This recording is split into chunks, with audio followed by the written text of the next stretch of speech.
punishment. All right. I'll give you the speediest recap from my memory. Feel free to add in anything that I might miss. But we were recovering last session, having a nice little time cooling off, quite literally, in a nice little cave. Turns out Brian has seen some stuff, and Neff smoothed some ice. But we had a nice night, chilled out, and awaited our next trial before us in the morning. After some watches, we chilled, chatted, and went on to go and have Luran and Neff both start on the next challenge. We had some. I had like game show vibes almost from like this, like a wipeout sort of. Oh, there's going to be a spinning thing, but it wasn't like that Yeah. quite. We had 3 different bridges to choose from, one of which was widest, one was in between, and one was the thinnest out of them. We inspected, I think, all 3, and one of them looked very dangerous. Loran disappeared quite quickly. Neff followed. We headed on further, inspected that bridge, and it turned out to be very dangerous, very perilous, a lot of jumps, a lot of places to fall, and potentially perish, it seemed. Loran was like, hey, are you sure that we should do this? This seems a little bit dangerous. And then Neff was like, it's okay if you're scared. And then Loran was like, how dare you? And then we But yeah, continued. And we made it through with some near close calls and jumps and kicks and almost falls. I think Loran probably saved Neff's life like at least 4 times, probably in that entire You incident that now happened. owe him so much money. yeah. I think so. I'm permanently in debt forever at this point. Yeah. This trial has made him a very rich man. I think we made it across successfully at the end. It was pretty good. Then the rest of the party followed suit because turns out everybody's got to go and walk on the same bridge. So they started making their way across.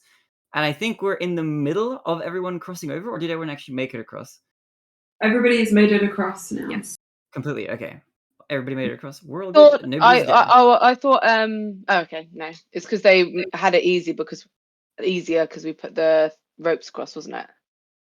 Yeah, so what happened was Ulster, Sarazer, and Cass, I'm pretty sure that was the group, went ahead.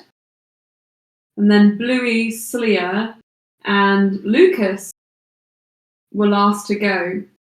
And as they crossed, they fell completely. No hope, none at all. Until, of course, they were saved by another group's interference. He looked back to see Alabek and his team member, who had transformed into a giant crow and managed to catch you and fly you back onto the wall. And after that, you were able to cross with relative ease. And the last thing that you see is the fog rising once more, the storm beneath you stilling, and Alabek's group disappear behind this wall of mist. And you guys are safely on the other side of this bridge, and you're safely on the tail end of this trial as well. Like, I opened up my character sheet, was like, why do I have like damage? And I was like, oh yeah, we got lightninged. We all got horribly lightninged and almost fell and died. We got zapped. Zapped real good. Yeah. That's what was us going first, and then everyone behind us was like, oh, I don't want to do that. It's like each of us get fried, and the other one's like, oh no, that's not gonna happen to me, and then it happens to them, and you're like, damn it, did not learn from their mistakes. So many bad rolls. It was so tense. You guys see Bluey just lamenting as she looks at the bridge, looking down the edge where she might have fallen had there not been that interference.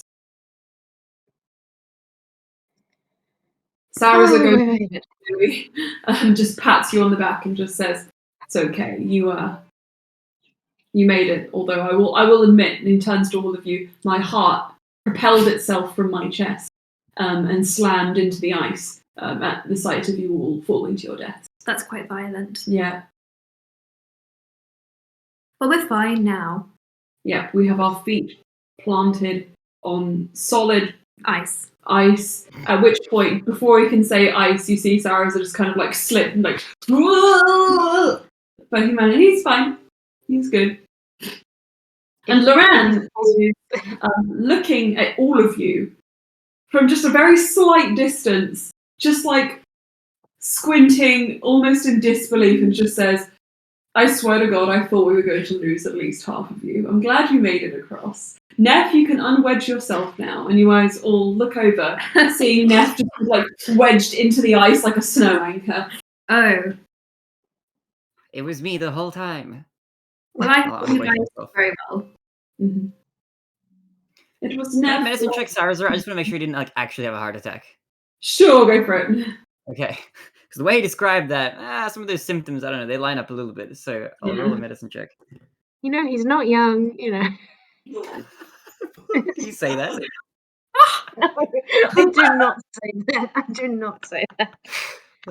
Okay, that's a 17? 17. 17. There's a moment when you like your heart stops because his right arm does look a little bit numb and tingly. But he's fine. He doesn't seem to have actually had a heart attack. Okay, all good. Nefel, what's wrong? Sorry, I was just. Are you feeling okay, Sarazar? I'm feeling fine. I just had a mild, life-threatening heart palpitations. Nothing I can't Okay, get. that's not so good. Maybe some meditation is in order. I have lied to you about my age before. I'm not actually 400. That was a mistake. I'm more like in the 3s. The 3s, that's very young. The 3s? You're younger than me. I'm in my 20s. Oh, never mind. As in like, he smiles. It says just a couple of years older than Luran. Ulster looks between Sarazar and Luran and says nothing. Luran is just like, he's silly. No. A young man. Can I insight check Sarazar on that? Yeah. Young is an objective term. Usually. Age comes for us all, Ulster. Dirty 20. That was an appropriate Just in character coughing. Yeah. I like it.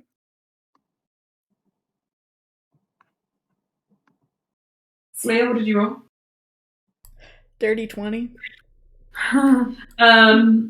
It seems like Emma can't do maths very quickly in my brain. Sarazar doesn't seem to be lying about his age, but he does seem to be joking about Luran's. I'm just going to really quickly do maths. So Luran is like 127, and then Sarazar was in his like 70s when he was born, so he's close to 300.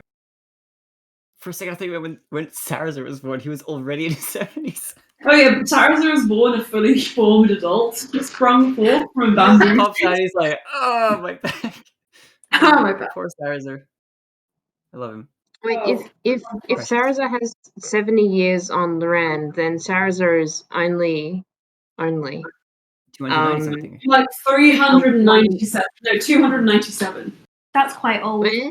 No, 197, right? 197. I can't do maths. I preface this with I can't do maths. Sarazar suddenly looks a lot younger. I will say, okay, so the reason he is this young now is because when we first started the game, I hadn't done the maths at all. Mm. And I didn't know how to the aging of the own race that I created worked. However, I then went back and I made a little sheet with some maths on it, which then changed the ages slightly. So Sarazar once said, in my 400 years of life, he has not lived for 400 years. That is incorrect. He has lived for closer to like 200. The reason I said 300 is because I can't do math. So Sarazar was not lying about his age, is what I'm trying to say. Oh, I thought we could. But he was exaggerating, but yeah. But he was joking about Luran being old.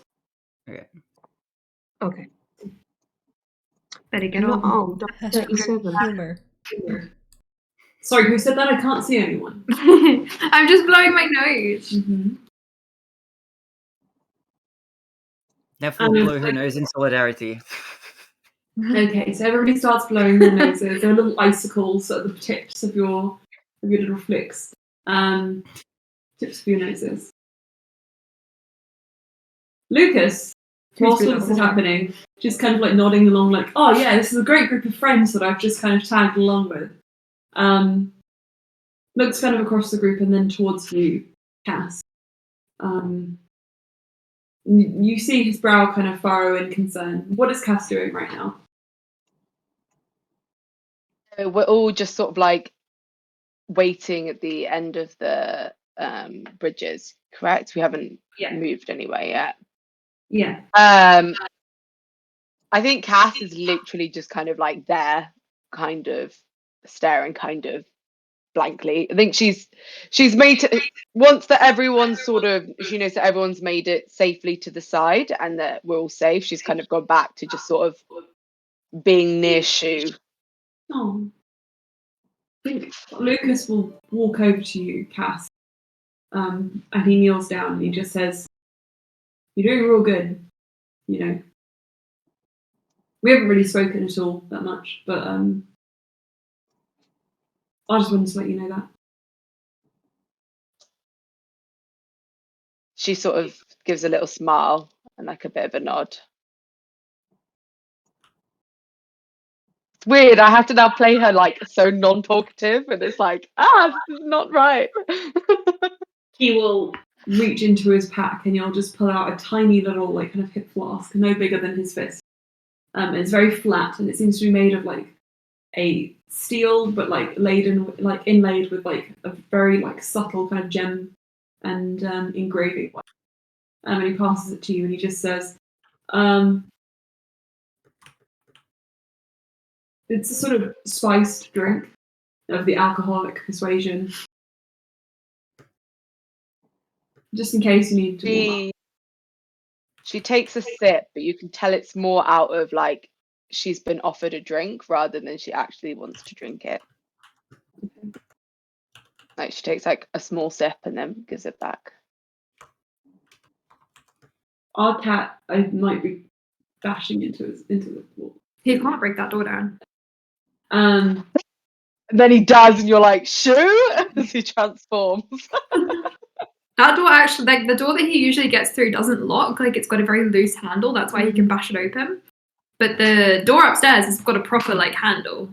See, that one's really easy to open. Super easy. But yeah, so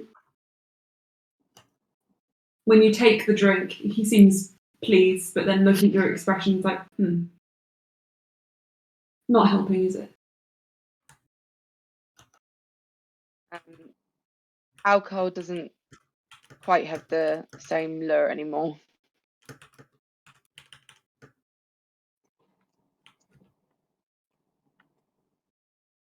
Kind of looks back over his shoulders. Ulster, everyone else probably, we would have seen this happening in the corner of your eyes. It's up to you how much you engage with it.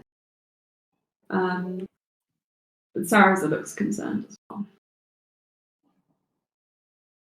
Everyone's like, she's fine. She doesn't want alcohol, and it's like, what is happening? But yeah, this is like the only time you'll have ever seen Cass. She took the smallest sip and then she gave it back, and you could tell she didn't even want that sip. This is like groundbreaking. The alcoholic is broken. She doesn't even want alcohol. Ulster's been looking over, but he's trying not to make it obvious, and he's trying not to go into Cass's personal space, I think. He's kind of leaving her with Shu. I think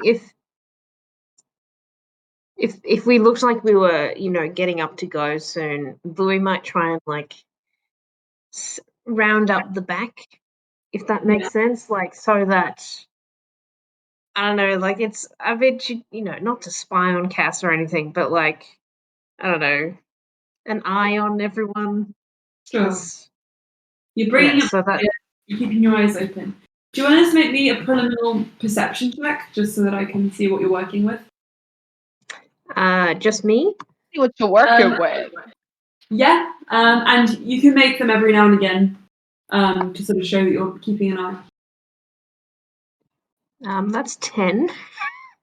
10, cool. That's fine. That's just the first one. We'll keep rolling. As and when things happen. Mm-hmm. Nope. Luran grimaces and goes up to Lucas and just taps on the shoulder and just says, I'll take it from here. And Lucas smiles and goes, right, yeah. Steps away. Also gives Lucas a thumbs up. Cass looks definitely very unhappy if Luran comes any closer. Not like, but as in, I think it's not that she doesn't like Luran, it's just the fact that she's so guilt-ridden that I think she just can't even bear to look at him. Just as you don't even need to insight check, Cass. It's very obvious. Luran looks down at you from where he's standing, Cass, sort of as you sit against you, looks back at the others and just says, right. I'm amazing. I'm going to take matters into my own hands. No gods can stop me. I am a force of nature. And he just steps away and kind of looks towards sort of frosted wall, where there's sort of you've got this ice kind of plateau that you guys are standing on with the drop behind you, and then ahead of you, you just got a wall of kind of ice, with a thick frost so you can't see anything through it. And Luran just kind of flicks his hands and just gathers a spark between them, and he clicks his fingers and it just sets off a flame just kind of across the floor, and where it carves, it leaves almost a little line, and it carves into the shape of a door when it gets to the wall. And manifesting in between that outline, you see a door which you recognise slightly beginning to manifest. And Luran frowns and just says, well, close enough. And you see that the door that is sort of manifested there resembles the magnificent mansion, which he is able to summon. Allstair sprints for the mansion. Okay. Though it is slightly desaturated. The hue is not quite what it is supposed to be. Thinking Cass's mind, she sort of walks slowly towards it, because I think she, even though she just had a conversation with Luran before they crossed the bridge, which was you're not leaving, I think in her head, because she's being not quite her normal self, she thinks that this is her being told to sort of stay in the mansion until everything's finished. Okay. That's what her genuine thought process is. So she's walking towards it, kind of not happy or really, she's just sort of walking towards it. I would say that if you wanted her exact emotion, then slightly inside. No, she's just sort of just walking towards it with quite a normal. I think if you wanted her exact emotion, you'd need an insight check for that. That's fine. But I think Luran is probably Luran turns to everyone and just says, in we go. We're having a moment. We're having a break. Allstair's already gone. Okay, He's inside. Allstair's gone. Everybody else in? Can I, before we all go in, can I Arcana check it? Just because of that desaturation? Sure you can. And keep asking me my plug. Thingy. That'll be a 25. 25? 24? I don't know what I'm saying. With a 25... 25. I don't know. With a 25, you can understand that this is an effect that's coming from the fact that you aren't necessarily on the material plane. You're somewhere where you're not really supposed to leave without permission of whoever created it. There is something that's kind of preventing... We're not leaving. No, well, there's something preventing this sort of interplanar magic from fully taking effect. Slia will explain that. Sorry? Slia will convey that to the rest of the group. Also didn't even wait. He didn't care if it was scary. He was gone. So when you see Ulster open the door, Ulster, you couldn't hesitate. No. Well, you might want to describe to you what you see. No. Okay, never mind. Ulster runs forward, heedless of the fact that the room that he's running into does not at all resemble Luran's mansion, but instead it resembles, if anything, the Ice Palace. He still goes in. Okay, cool, never mind then. I eat the words that come out of my mouth. The walls are completely covered in snow, in frost. The rooms are unrecognisable. The only way you know it's the mansion is because at the very far end of the room, exactly where you expect it, is a garden of frozen sunflowers. He shrieks when they're frozen. He runs over and starts growing new ones. They look completely healthy. They've just gotten a morning frost on them. It's like, no! How dare you frost on my sunflowers, Sylvanus? What have you done? Luran quickly comes in to comfort you. Also, are you making a complete kind of blanket of flowers? Yeah, he just keeps going. Okay, so you guys can sit on Ulster's kind of field, but you watch as when Luran sees kind of the extent of this icification and the freezing that's happened in his mansion, he just kind of sets his hands on fire and just starts going around trying to thaw everything. And Luran just says, make yourselves at home and don't think about the trials for a bit. Everything is damp and cold. I'll put the fire on. And he just kind of throws a flame towards just a sofa and it sets on fire. Oh, I liked that sofa. I'll fix it. The fire goes out and he picks a different sofa. How many sofas are in this room? 10. No less. No more.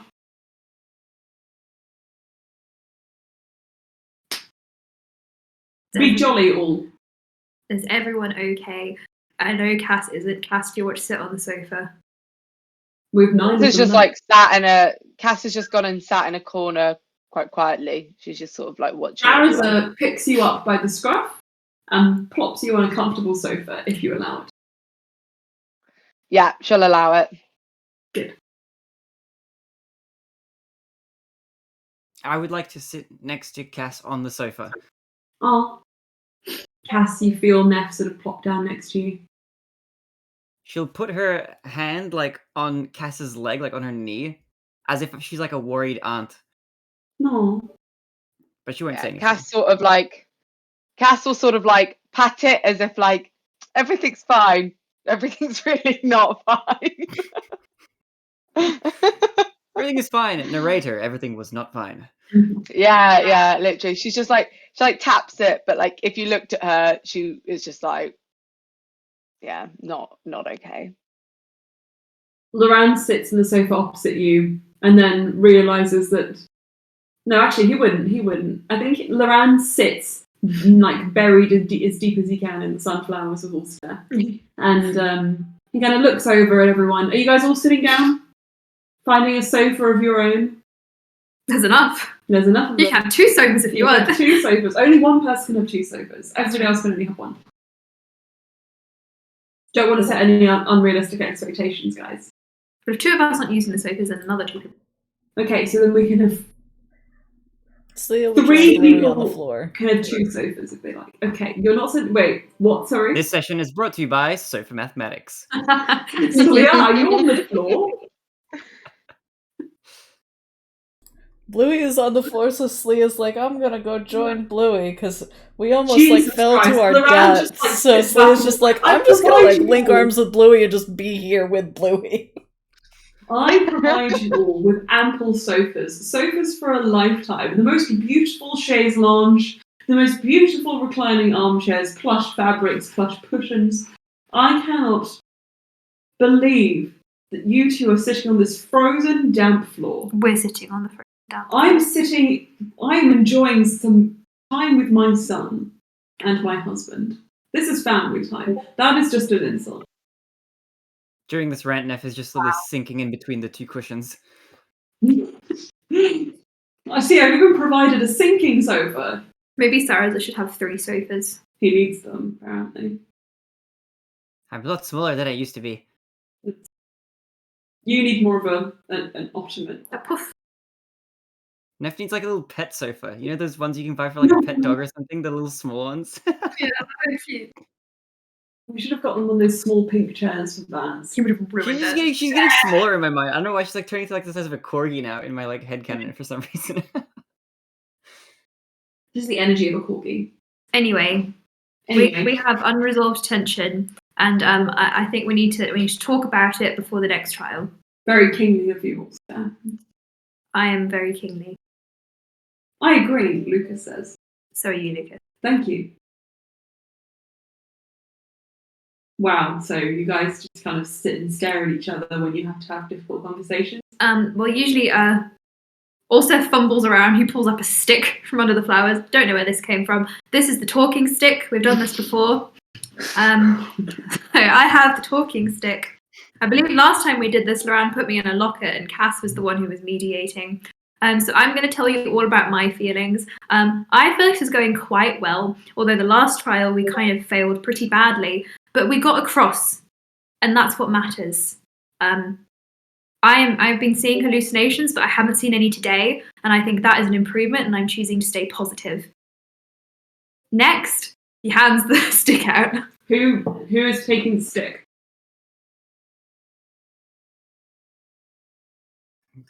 Luran just kind of sighs and says, "Come on, guys, this works on us actually actively participate. Are you ready?" All right, Neff reaches out. She reaches out her hands from where she is. Neff, good. I'll pass you the stick. And Luran passes you the stick, Neff, but he kind of waves it over your head a bit.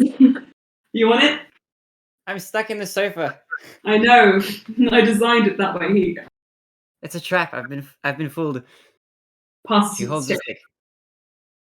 Well, I'm feeling okay. I think we're doing quite well. Nobody has died, so I see that as a big win. I'm also fairly cuddle-sized now, so if anybody needs any cuddles, that's on the table. That's it. Wonderful. That was really good, Neff. Wonderful. Very good. She'll Wonderful. hold the stick back out. Slia, what about you? Slea's energy is like the laughing, crying fox gif. Wait, fine. I want to see it. Hang on. That's Slia right now is like, you get that she's just a little frazzled because she almost fell and got big zapped. We did all get big zapped. Yes, this is true. Everyone's Yeah, but they did like we were attached by a rope and they were very much falling to their death. Yeah, So- that one. Is it this one? Yep. Oh, that's a good imitation. I do a surprisingly good audio impersonation of that. That was really actually accurate.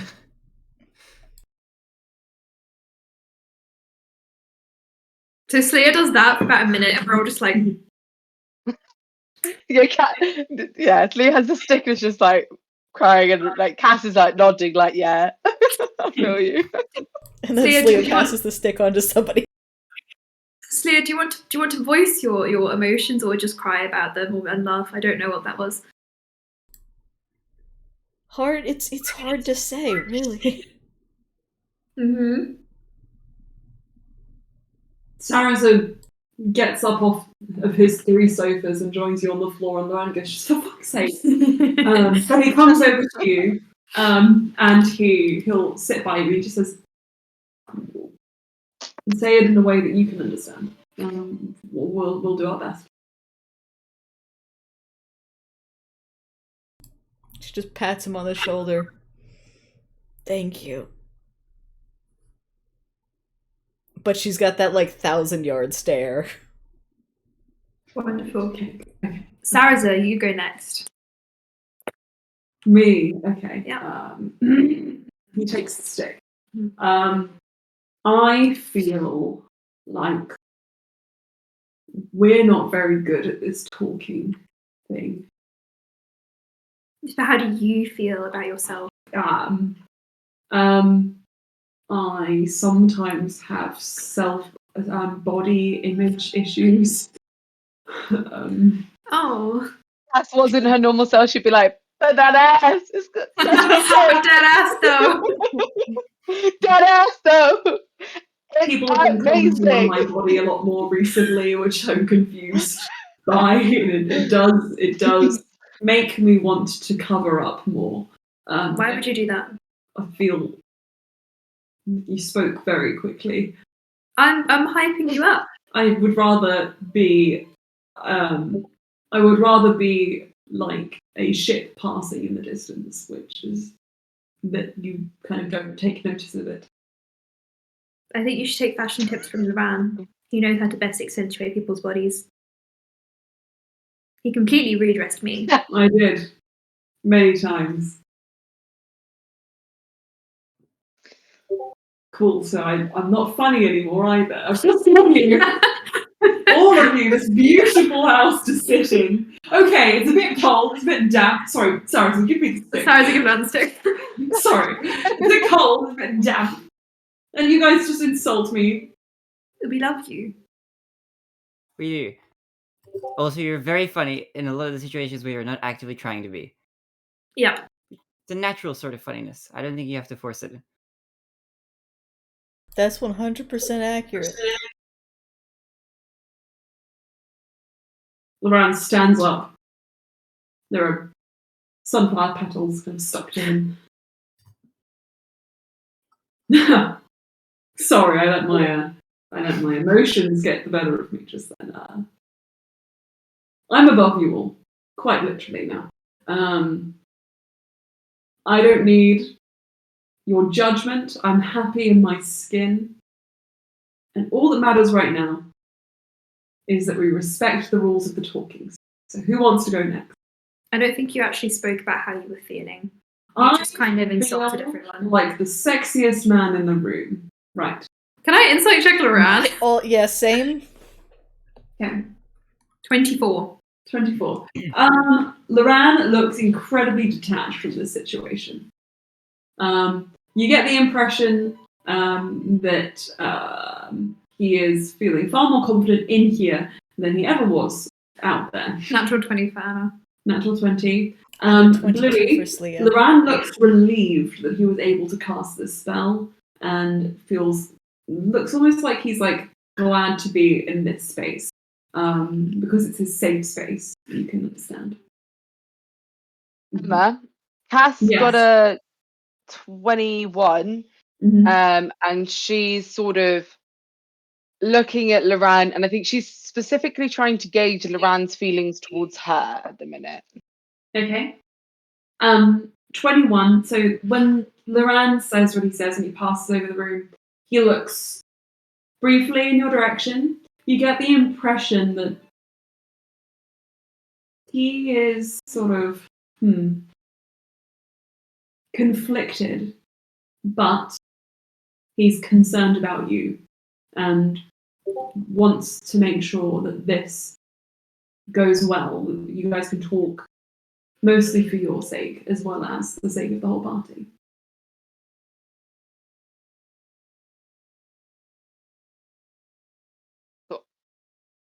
Is that all you have to say, Luran, with the talking stick before we take it away? Nothing else on your mind?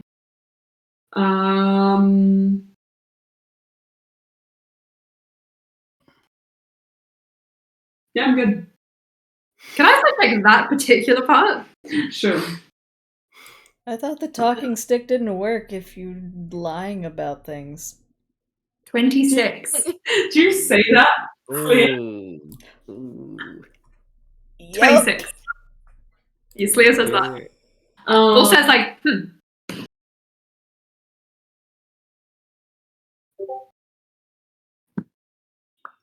Okay.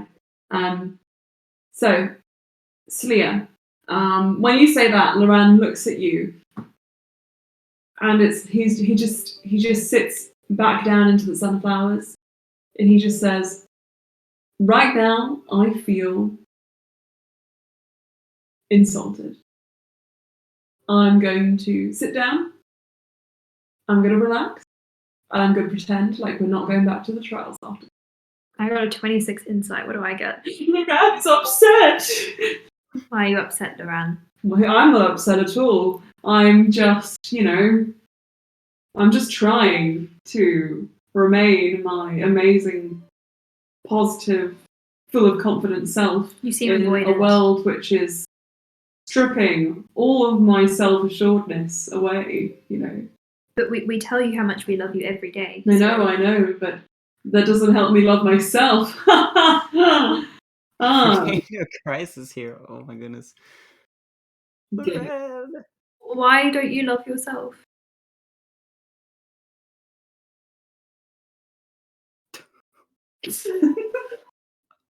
Luran looks around at the entire group and he just says, I don't know if this is something we need to do in front of everyone. But we're doing our group therapy session with the talking stick. A lot of people are talking without holding onto the talking stick. Right Yes, now. but this is for your own good. Okay, so what is happening exactly? Why don't you love yourself?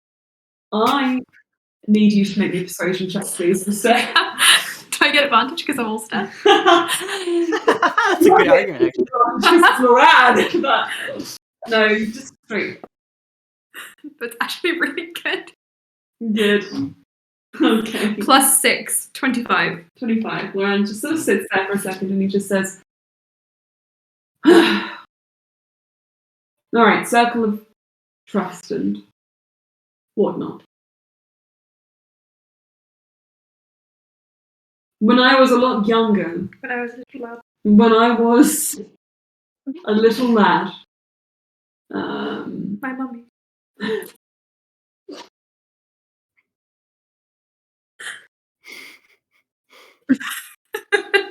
No, this is serious business. I'm sorry.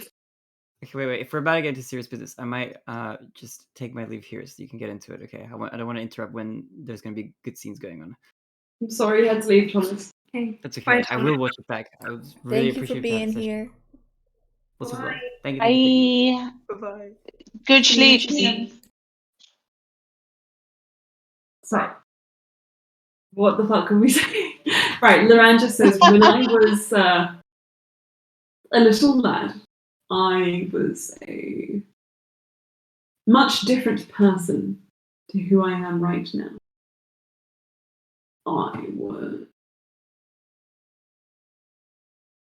I don't want to expand further than that.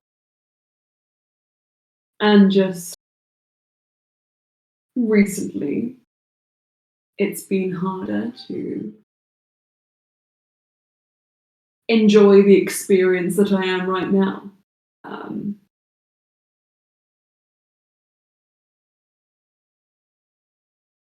Can't help but still sort of see that past version of myself, and it taunts me really because I'm not that person anymore.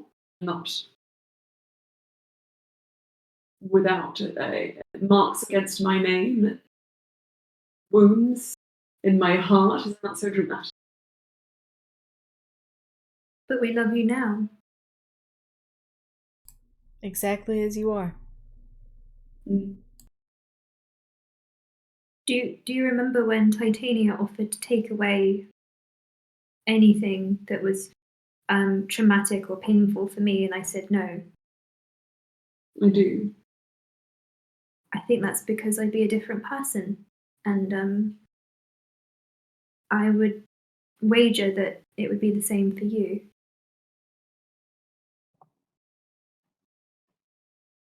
I wonder if that man would serve you better than I. Louis? Like she raises her hand just to like say something. If you're worried that if you're actually secretly like the version of you that you were before, I mean, I haven't known you for the longest, but you've changed a lot since I've known you, I think. So I think that's kind of at least bit of evidence. Good. I don't know. Does Luran seem to understand that? Luran is looking at you with a cloudy expression, and he just says, Right. Thank you, Bluey. Thank you, everyone. I will take what you're saying into consideration and kindly pass the stick on for now. We can conclude this once I've had some time to think. Also, like, edges over to Luran and then sticks to him. I see I am as sweet as honey and just as inseparable. He takes the talking stick away from Luran. Okay. I think Cass will sort of extend her hand for the talking stick. Also passes it on. Yeah. She holds onto it and she's like quiet for like quite a while with it. It's kind of almost the point where it's a bit awkward and everyone's like, oh, is she going to talk with the talking stick or do we need to take it away? Is that it? Is that all we're getting? But then she will eventually say something, and she'll just sort of, she will look at Luran, and it's the first time she's looked at Luran since she's been brought back, and she starts talking. I'm sorry, Luran, for everything. You were the only one that saw that it wasn't me. Fuck's sake. Yes? Okay, all right, bye. Shoo. Get out. Okay, what was I saying? Yeah, you were the only one that saw me for who I'd become, and because of that, I wanted to kill you. And I'm sorry that I hurt you at all. You talk about these different versions of yourself, and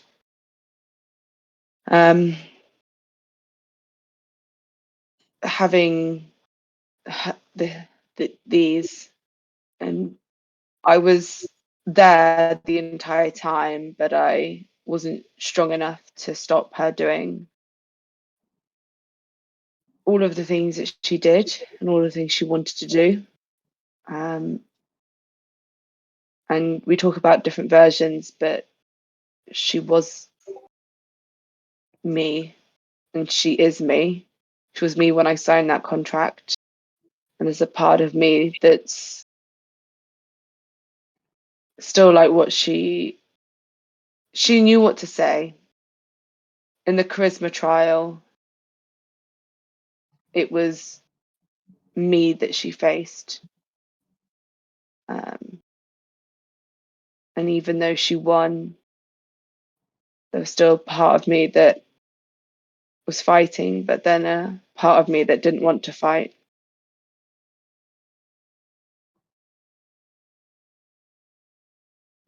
I'm sorry that I wasn't strong enough to protect you, any of you.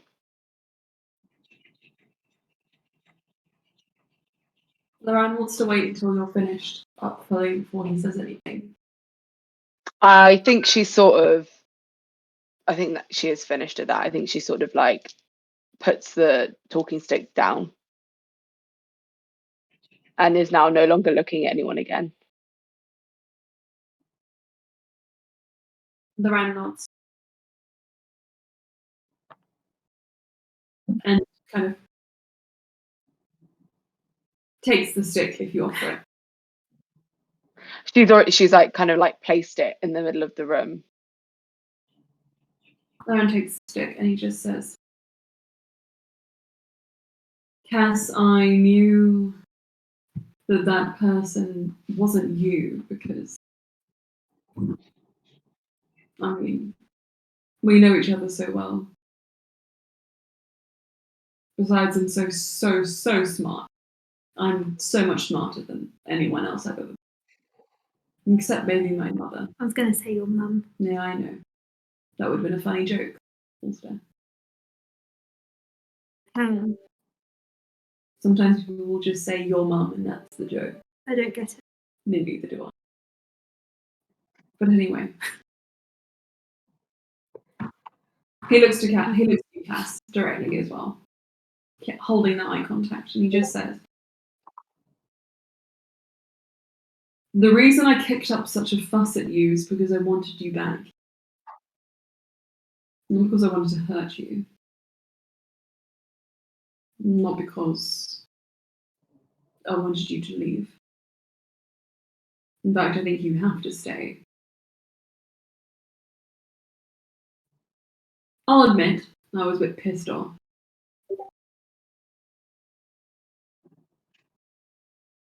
But I'm not acting alone. And we have each other to keep us all in check. And seeing Sleer and Ulster bring you back from the place that I'd sent you when I feeble-minded you made me realise that I actually didn't want to keep you there. And I didn't want you to suffer at all, actually. Because you don't deserve it. You made a mistake years ago, and you don't deserve to be punished for it because you've already done far too much to atone. You have nothing. You have nothing to feel sorry. You're wrong. You say that she wasn't me, but she is. I've done a lot that's I can't atone for, and that part of me that I have got back since touching my contract, she would do a lot more. And if she did, she hurt you, and she would have killed you. She wanted to kill you. Certainly could have I tried. can't feel her. Could have tried. I can't feel her now. And she touches the locket. But she's still there. And all of the feelings that she had aren't separate from mine. They're not my feelings. They're not what I feel. But they're what a version of me has felt. And given the right circumstances, I might feel again.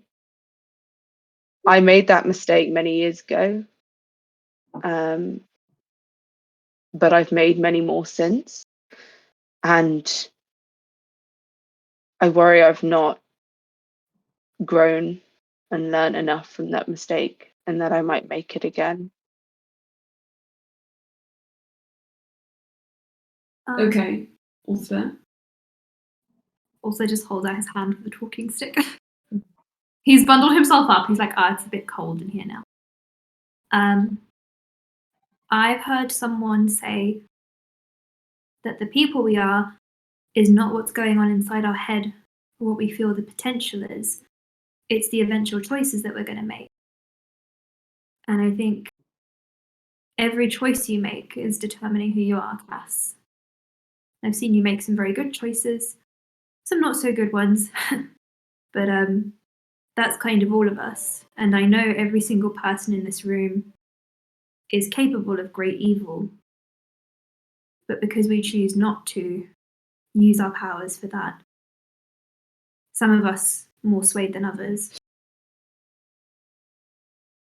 I believe you're a good person, Cass, from the choices I've seen you make. A flawed person, like me, like Luran, everyone here. I'm flawless. Okay, Luran, you don't have the talking stick. He bonks him with it. Sorry, my mum is calling me. Hang on a fine. second. It has to be someone's mum, you know. Your mom. Sorry. Your mom. That was really good. I'm going to go and get a shoe, or not. Okay. Sorry, that was mum calling me to tell me dinner's ready, but like I'll sort of wrap up this sort of moment before We'll we be go, done. because otherwise it'll feel a bit weird. I think Cass is starting to, she's crying again, but I think she can, I think she, you can see it in her quite clearly. She doesn't believe what you're saying, and she's almost a little angry, but you don't. She could take control again, and I wasn't strong enough to stop her a first time, and I feel even weaker now, whereas I know she feels the opposite. And if she ever took control again, I don't think she would play the game of trying to trick you all.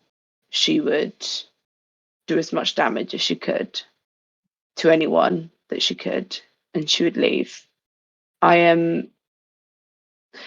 Do we have bombs in this universe? I am a delayed fireball. There you go. And the thoughts in her head, in my head, in our head, while she was in control, I don't think I could do it again. I don't think I could listen to her. And if she did if she acted out anything that she did in her head again, I could never forgive myself. Then we need to exercise you.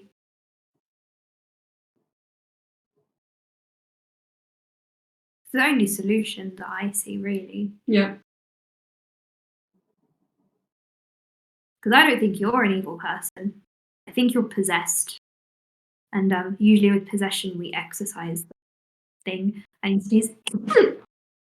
Bless you. Also sniffs. Probably only Zarina would be capable of this, or Corvius, in the worst situation, with the assistance of Painite.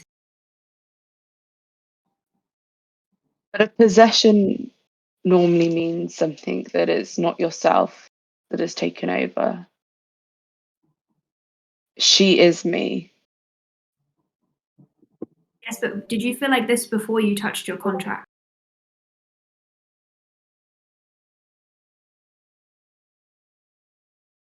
I think Cass is thinking about, because even though she's only been possessed for a couple of days, she's had her in her head for quite a while now. I think that Cass, you would know that this is a aspect of you that was introduced when you did touch the contract. That was like the start. No, but I failed Neff. I have hurt many of you when I've let things get too out of hand. Saraza leans over and starts grabbing for the talking stick. Ulster passes him the talking stick. He splits it into little pieces and gives a piece to himself, to Cass, to Saraza, and to Luran. He's like, anyone else want pieces? You can just ask for them at this point. Saraza just kind of says, okay, so Cass, you're correct. You have been possessed by something, and you have caused, by being controlled by somebody else, something that is beyond your power, harm. If you feel like you need closure, if you feel like you need to move on from that, then there is only one choice for you, and that is to stay and fight by our sides. And I think, if I understand everybody, that is also what we want. If you're asking us to accept the fact that evil has been done here, or some wrong has been done here, and follow through on that acceptance, then our punishment to you is to stay by our sides and fight with us as our friends. Please. And when the time comes, because I'm pretty sure you already think it's inevitable, because I've been in this sort of situation before, where all of your sadness and your regrets and your doubts overwhelm you. He's a very sad person. Yeah, it's true. When she comes back, we will put her down the same way we did this time. because she's got all of us to deal with. But if she does touch Luran, I might kill you. We will bring you back, but I can't promise anything. She won't say anything to that because she has already told Brian that what she said to Brian in the last session. So she's not going to reiterate that. I think, especially in front of everyone else, I think that was sort of more to Brian than it was to everyone in general. But I think you can guess what her feelings are towards that, even if you didn't hear what she said to Brian. She looks at Sarah and she's like, I will stay, but if you think having me fight by your side is safer than putting me and leaving me in this mansion or locking me in the locket, then that's your choice. But know that that if she takes control again and she hurts anyone, then I can't live with that. Then we need to get to Zarina straight after the trial. Or Titania. We have been meaning to pay her a visit as well. I'm sure she'd like to exercise you. Luran just kind of sighs and just says she doesn't take repeat clients. She's kind of someone you meet once in your life, guys. The fact that you've already met her twice is beyond. I think anything. she likes me. I think that she... Okay. Also looks very confident in this. Slia raises her hand to speak.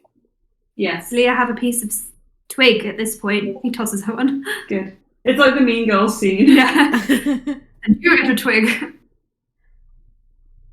Actually, Titania might be a good option.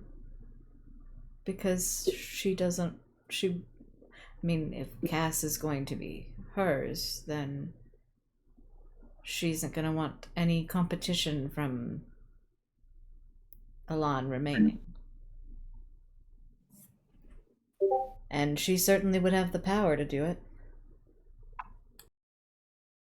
There we go. Slia has a great point, as usual.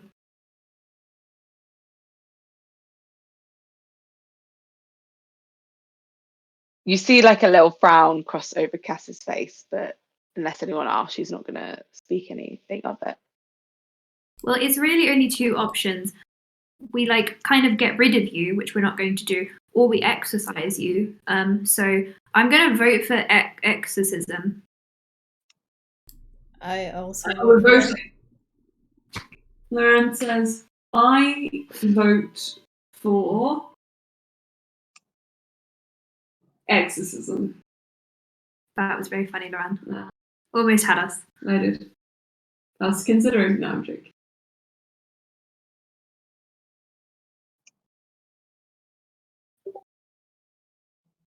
Lucas is just like, you guys are crazy. Lucas picks up his twig and he just says, I am glad to be part of this group. I'm confused about what's going on with Cass. Would have liked to have known that before we came into the trials. That was the whole thing. But no one is hurt now. And we had a rest, which means that... We have some feelings that are hurt. Okay, so that's... yes, there are feelings that are hurt, but I'm going to put down my twig now and prevent my own feelings from being hurt. Also, Cass, you could just attune to the locket, and then if we knock you down to 0 HP, you'll just go in there and stabilize. Would you like to do that? When you say the locket, you're talking about the prison locket. Yeah. I think that's actually not what she wants, because I think she's a little suicidal at the minute. So she's sort of like, no, because if I die, that's better for everyone. That is not a good idea. Ulster says she doesn't. She just sort of that's literally like what I said out loud is her thought process, and she'll just sort of like look at you and be like, I think one of you guys should do it. Maybe Luran. Ulster, I think Cass is like, if she takes back in control, Like Luran is definitely first on the sort of kill list for bad Cass. Oh dear, what is happening? DM whispers. Emma just wanted to tell me something. Allstar will get up and he'll walk over to Cass and he'll hold out his hand. He'll be like, "Come with me for 2 minutes." She'll go. Okay. He will take her out to the next room and sit her down. "Cass, I would like you to value your life a little bit more, please. And I'd like to tell you why. If you cannot do it for you, please do it for me, because I don't believe you're evil, even with everything you did, even with hurting Luran. I need you to value yourself and the potential for you to do much good in this world, because I have seen myself genocide my own people, kill Saraza, attack Luran, have a child with Karul, and I still believe that I can turn things around. I need you to have that same faith in yourself, please. You haven't done anything yet, even if you can feel the thoughts and the potential." But I have betrayed all of your trust. "No, you haven't yet. You haven't done anything unforgivable. Just get through this trial, okay, and stay alive."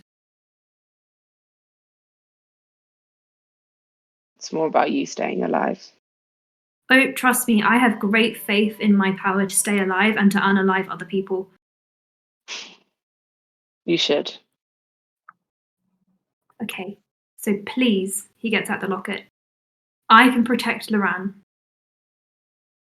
If we need to put you down, I need to know that it won't be permanent, and we can take you to Titania, okay? She'll nod, but she's sort of like, I'm not sure that's the best decision, but she's respecting.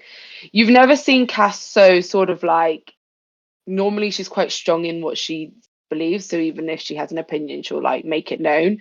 She's sort of quite happy to literally be, she's basically letting future King Brian give an order, and that you can tell that that's pretty much the only reason why she's going along with it.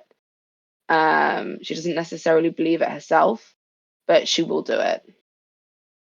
Allstar kind of plays along, he straightens up. "As your future king, that is an order. I know I'm not the king of your country, but I am king of your heart." He hands her the locket. "Please attune to this." Okay, Cass will attune to it. I need to, in a second, I'll look at what I'm currently attuned to, because I think I need to unattune something. That's fine. We'll take a break in a minute and then we can. Yay! Allstar brings Cass back in after giving her not a hug, but a very firm pat on the shoulder, and then guides her back. You can see when you come back in, Cass, that Luran looks kind of concerned. His sort of like usually lively expression is a little bit dimmer than normal. And you can tell just from your passive insight that it is heavily concerned for you and your well-being. But he should be concerned. Yeah. He doesn't say anything yet. He lets you guys sit down. And he just says, "Right, okay, I'm done. I'm just too tired to be this." He just points to himself. "Just do whatever you want to do, and I'm going to lie down in these sunflowers. If you guys want to check in with Funky Luran, the business hours are not now. They are when I decide they are. Good night. Oh, you all owe me a lot of money for saving your life. That is the last thing I'll say." And he just flops back. "Allstar, Allstar will shuffle over to sit with him. thank you." And he just kind of like buries into your chest. Are they still? Is he still like in the room just for now? Like, but just isn't going to be responding. Yeah. Okay. I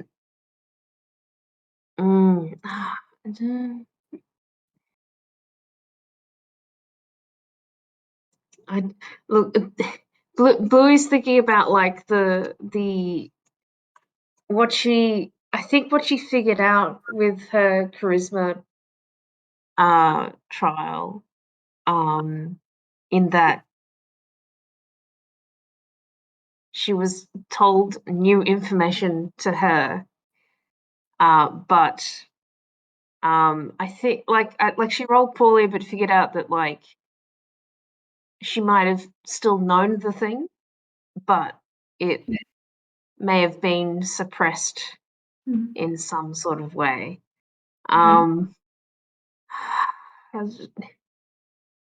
If you think I think- that Billy would know something, then she's allowed to know it. So long as something. I think something Blue which- would just reach Yeah. for the talking stick. And just Click. sort of say The talking kindling. the talking iota. The like she'd just say,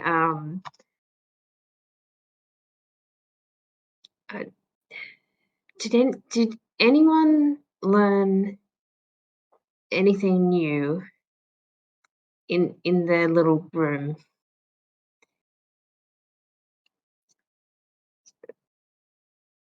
Because Luran, I feel like and he just says, "No, I don't think so." Not really.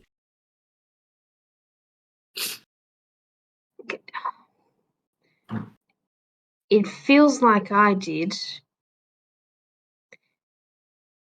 but I mean, Dadalan was there, so it's not like he could appear, you know, actually, unless I mean, I don't know, spirits or something, but like he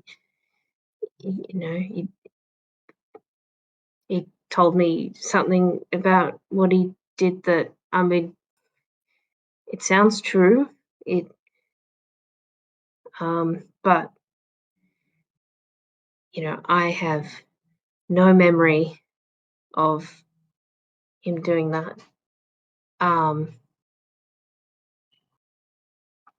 mean, maybe I was just a bit young, before I kind of figured it out, maybe. But I didn't figure it out, and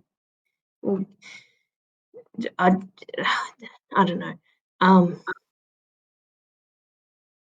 And I feel like maybe this is something to do with just everything else with Melas.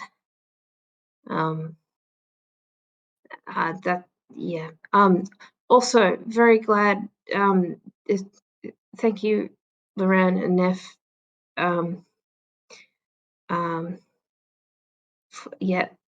Back there, and also thank you, Alabek's team, and she'll put the stick in the middle. Luran just says, "I do not think that Alabek's team are omnipresent. I don't think they can hear you say that. I'll say it's okay." I thought you powered down. I'm still allowed to talk. I'm just not gonna do the whole shebang. Ulster tickles him a bit. Yeah, yeah. And just kind of when Luran has stopped talking, he kind of curls back into Ulster, and Saraza instead just says, I mean, Bluey, I don't think that place was designed to tell us anything we'd never heard before. I think if your vision of Dadalan said something to you, then it's something that deep down somewhere you already knew, or you already know. And if Melas is a place where memories are constantly fiddled with, I'm sure that something is going to slip through the cracks.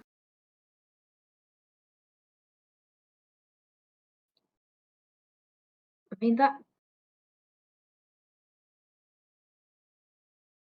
Yeah. I mean, I guess in a way, I knew how he felt about the whole thing happening. Like he was against it, but he figured he could still do something.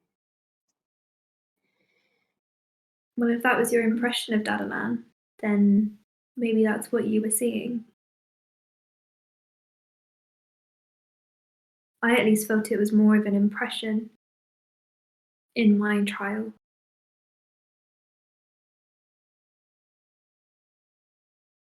Also, sorry, adding to that, I do believe that seeing them, whoever it was that we saw now, with all of this distance between us and who they are, with enough time to reflect, allows us to understand things in ways we never knew or never could have before.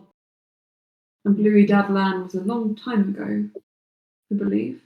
A few years. It'd be about 8. 8 years ago. And from what you've told me, from what you've mentioned, maybe the inclination there was something he was keeping from you was always there, and it's taken seeing him now to unveil it.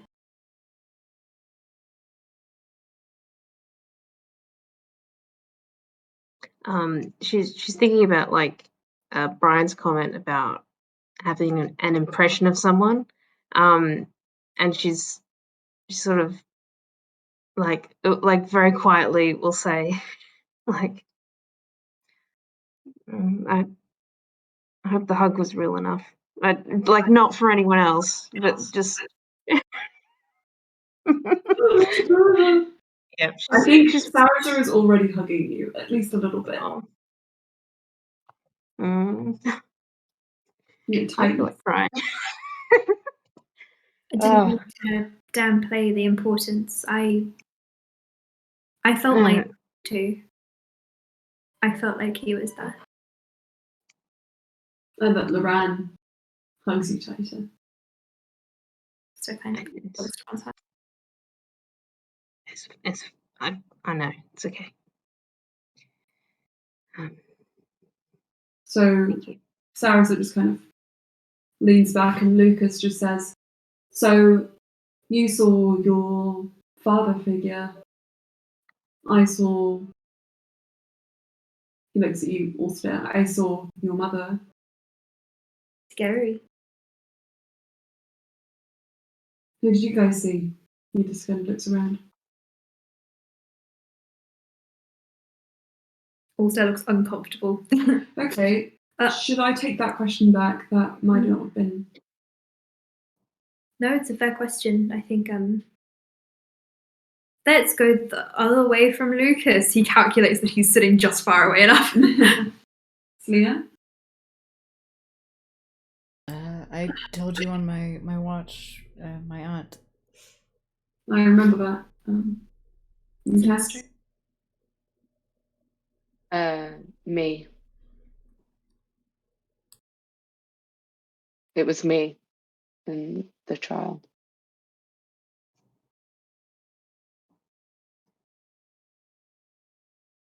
Wow, I'm suddenly really regretting my question, but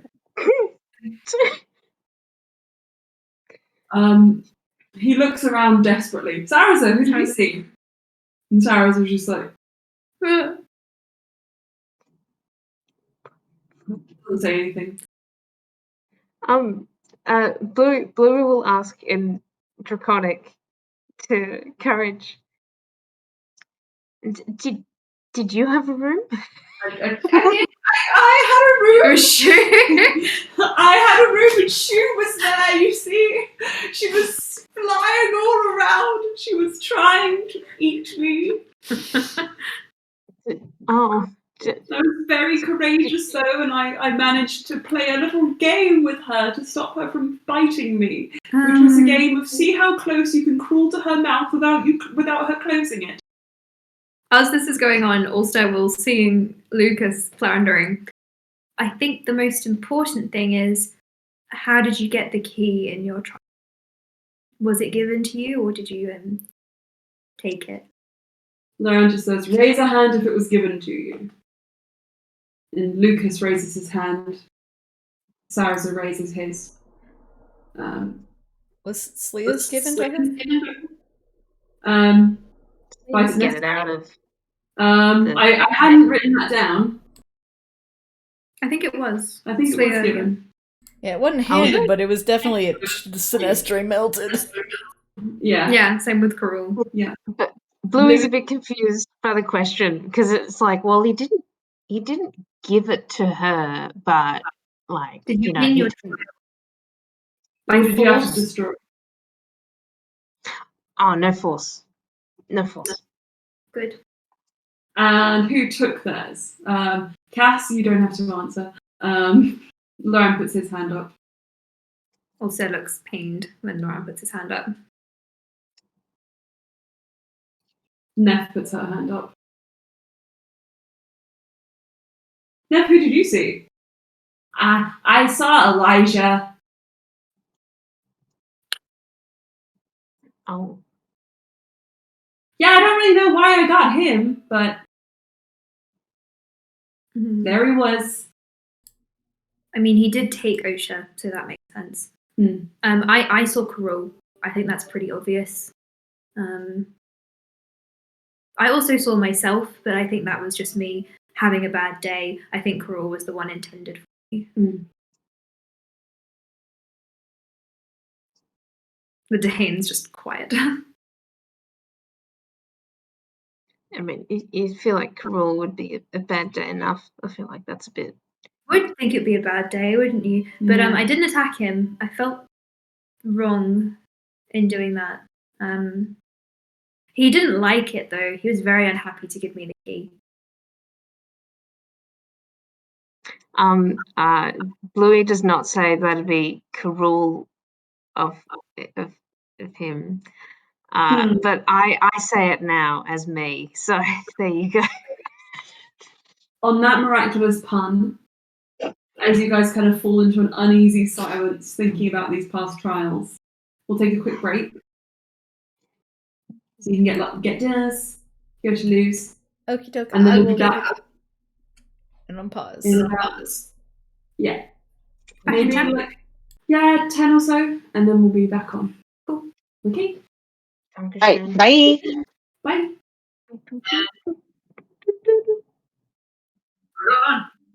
Okay.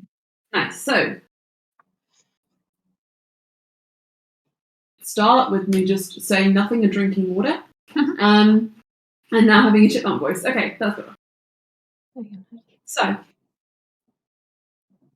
you guys settle back down in your truth circle after your discussions with Cass. Is there anything else you'd want to say to each other? Is there anyone who has anything they want to do? Yes. Ulster. But if anyone wants to go first.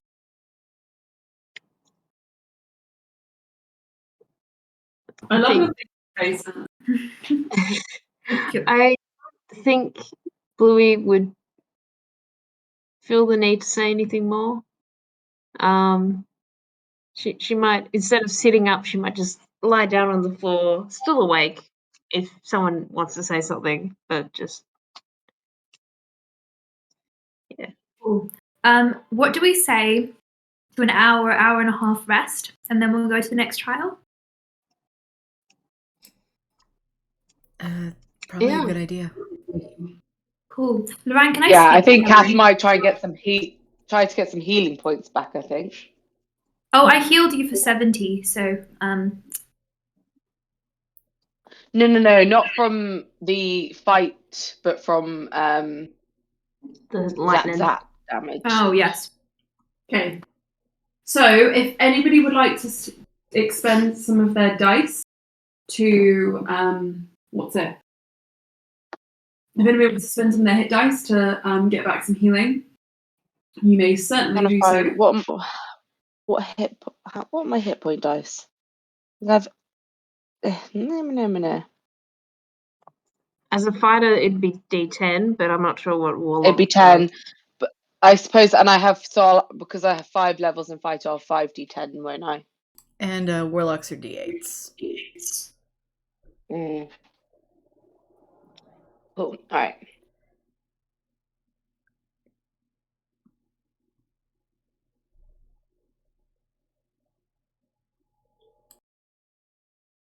Slia Okay. kind of messes around with like the truth stick for a little bit.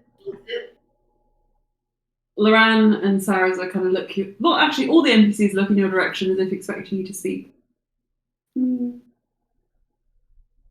Sarah's eventually says, "Slia, if there's anything you want to say."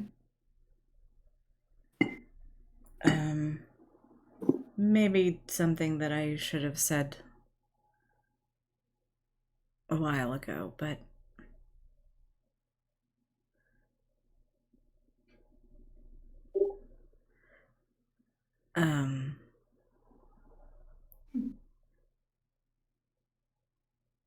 it's not terribly relevant now, but maybe in the future.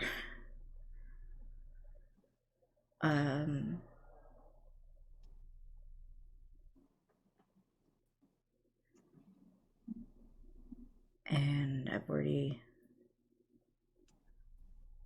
talked to my mom and Verinia about it, but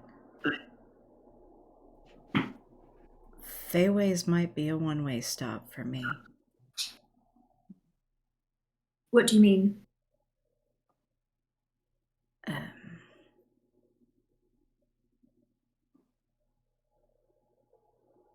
I mean, Cassiel's magic is failing. And Odyssey never made it there.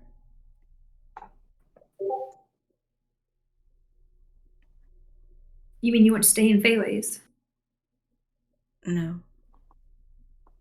But if that's the price for keeping Tiamat out of our world, for keeping that gate closed, I'm willing to pay it. That can't be the only option.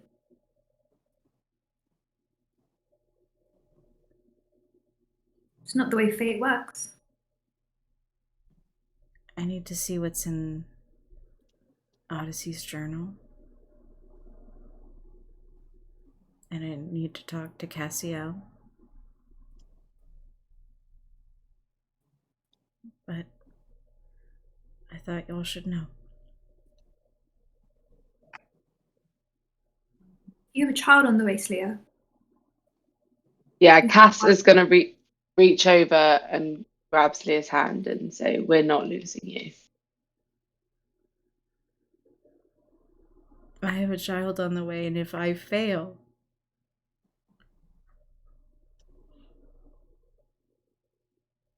I can't leave this to them. Not like Odyssey did. Does it have to be you? I don't know.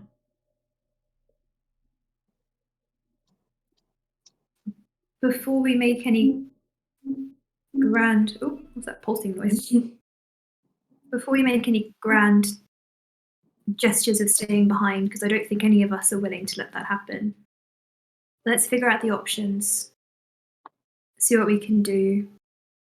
Maybe we could even force Elijah to stay behind and seal whatever's happening over there. But I don't think you're meant to suffer, Slia. You're too good.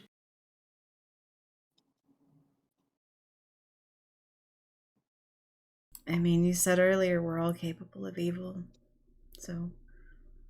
Oh yes, but of course I didn't mean you and Bluey. You were completely left out of the equation. I just didn't say it to make Cass feel better. Sorry, Cass. I love you. No. No, you're right. You're right, though. I would also second this round. I would second that Bluey's probably not, but I definitely am. Evil. The flip of a coin. There's a lot I would do for y'all. Doesn't make it evil.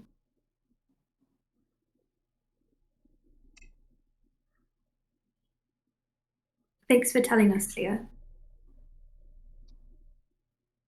It must be a big burden to bear if you think that's the only way. I don't think it is. I've been looking, researching every turn, and I know I'm just not looking in the right book.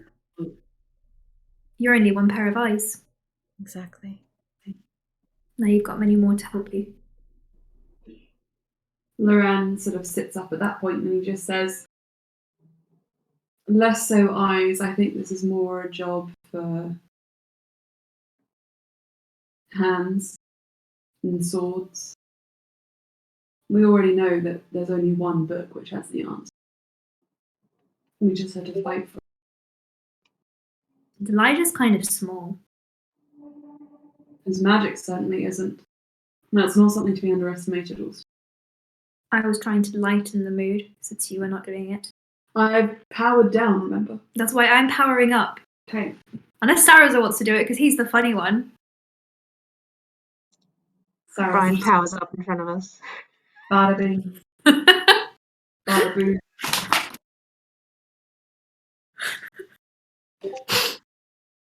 That's great. Also, Slia is kind of, she's crying a little bit, but she looks very kind of at peace.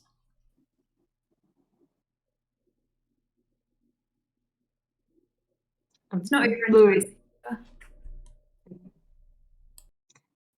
Blue would have sat up and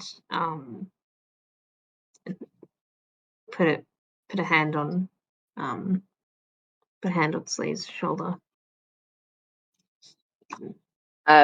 Cass would have given Slayer a hug if she's willing. Yeah, Slia doesn't try to resist or push anybody away.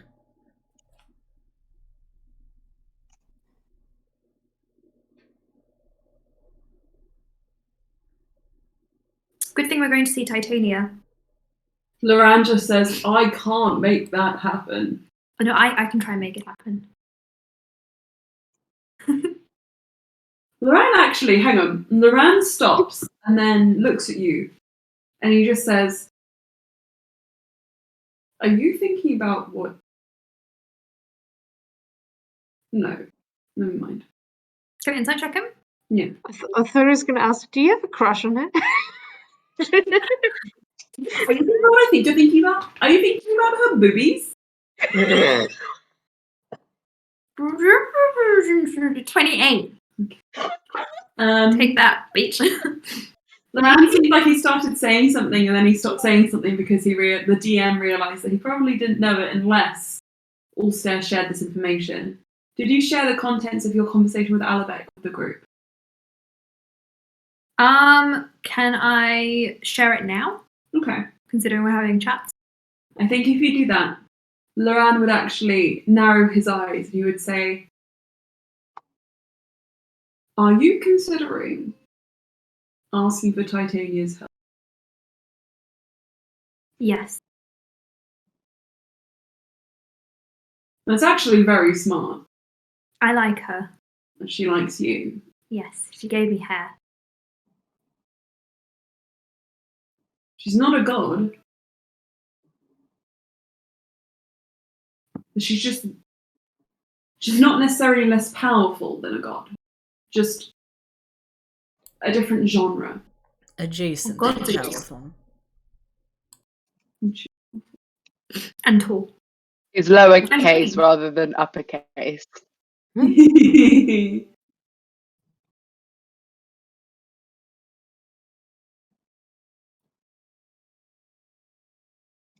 Alright, okay. That's actually a great idea.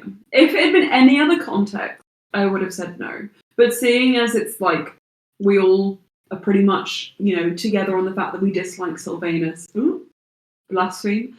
I will help you in this endeavor. How noble. Does the mansion act like headphones? Can Sylvanus not actually hear us in here? I don't know. Because it was very cold and frozen inside. So I'm just going to pretend like maybe he can't. Well, Sylvanus knows how I feel, but he's also the person who brought me into existence, so I owe him at least that. My parents have never, I know that now. I'm definitely Sylvanus's godchild. Well, also speaking of coming in here, that's not gonna disqualify disqualify you and Lucas, right? Luran stops and he just says, We haven't "No, left. if this place had been completely separated from the original place, weird thing we were on before, I might have thought that. But because it's so cold, so frozen, I kind of feel like maybe no. I think we're still here. Yeah. Is there always like a gap under the door so that like you're never actually separated from like because like it's still a bit cold, a little bit cold in here, right? Yeah. It's like a blanket. We've just gotten under the blanket. We're still in the bed, technically. There you go. I love that. It's very good. I'm going to use it. Are you going to credit me? A door-shaped Uh, blanket. yes. Thank you. Well, During then, this chat, like Cass hasn't let go of Slia. Oh. also looks at them. We are going to Titania after, for multiple reasons. Any other giant bombshells anyone wants to drop on us? I'm feeling mentally very open to them right now. It's like I've hit a glass ceiling and there's just nothing on top of it.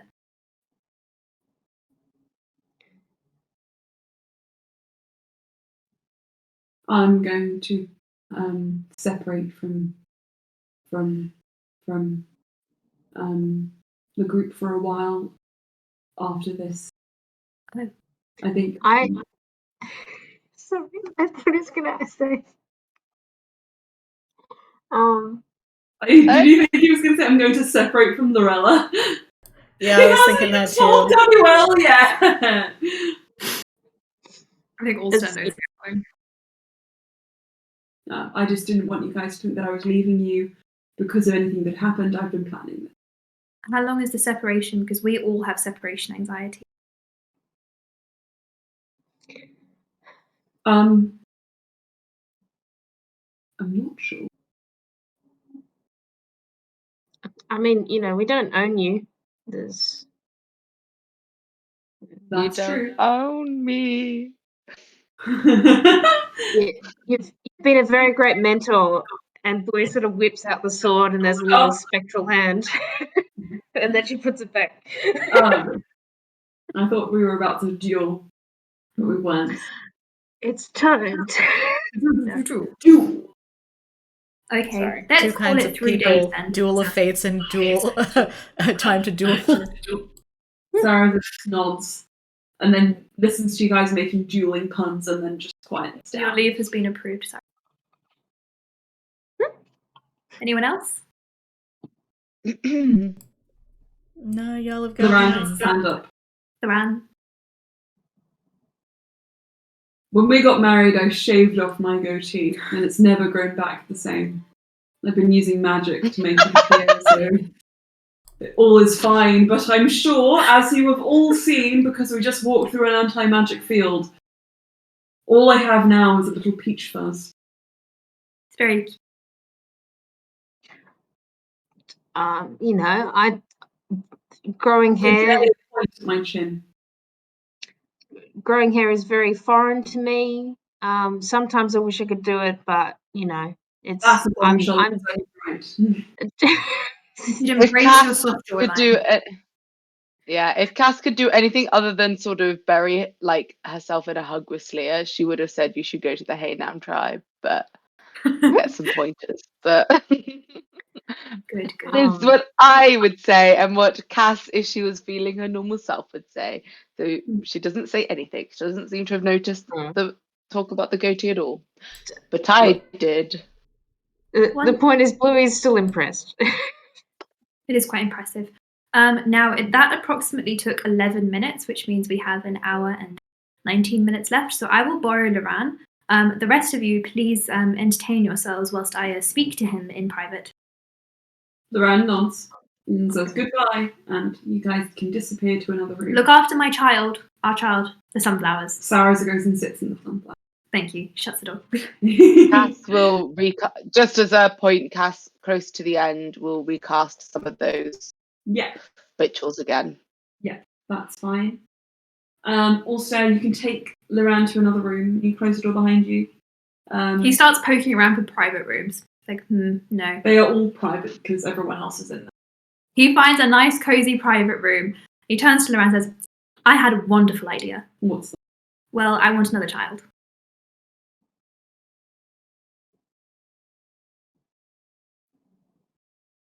I need more tethers to this mortal coil, and I just felt like now would be a really symbolic moment. I thought this through for about 20 minutes. Give me 20 minutes to think this through. Meanwhile, he gestures into the room. Also goes in. Okay. So, everybody else back in the other room. Cass, after a while you start recasting these rituals. Louis, are you doing anything in particular? Just recovering. I think maybe chatting to Courage, but Louis Sparks. maybe offering him some Why does he counsel. sound like Baz? Just before we continue, the voice that I do for Courage is actually also the voice that I make whenever I'm pretending to be Baz. In fact, actually, I'm going to just demonstrate to you exactly what that looks like right now. Oh, God. Oh. It really is. That's great. But the sad thing is, Baz like encapsulates that. What do you do when I'm gone? Wait for you to come back? Like he just sits at the door and waits until we open it. He's like, Oh. please. So when I'm pretending to be Baz, we go like this. Summoning demons! Summoning demons! And that's it. He's so cute. You're That's fine. so precious. I love it. Demons! Little pantsuit. You must. Why did you bring him down? I love him. Bloody thing. Nice blanket. I am swathed. Louis, Courage just kind of curls around your neck like a little warm, fiery scarf. And he just says, "You're doing so well, Bluey Sparks. I'm so beyond impressed with your progress." Thank you. I mean, I thought I really dropped the ball back there.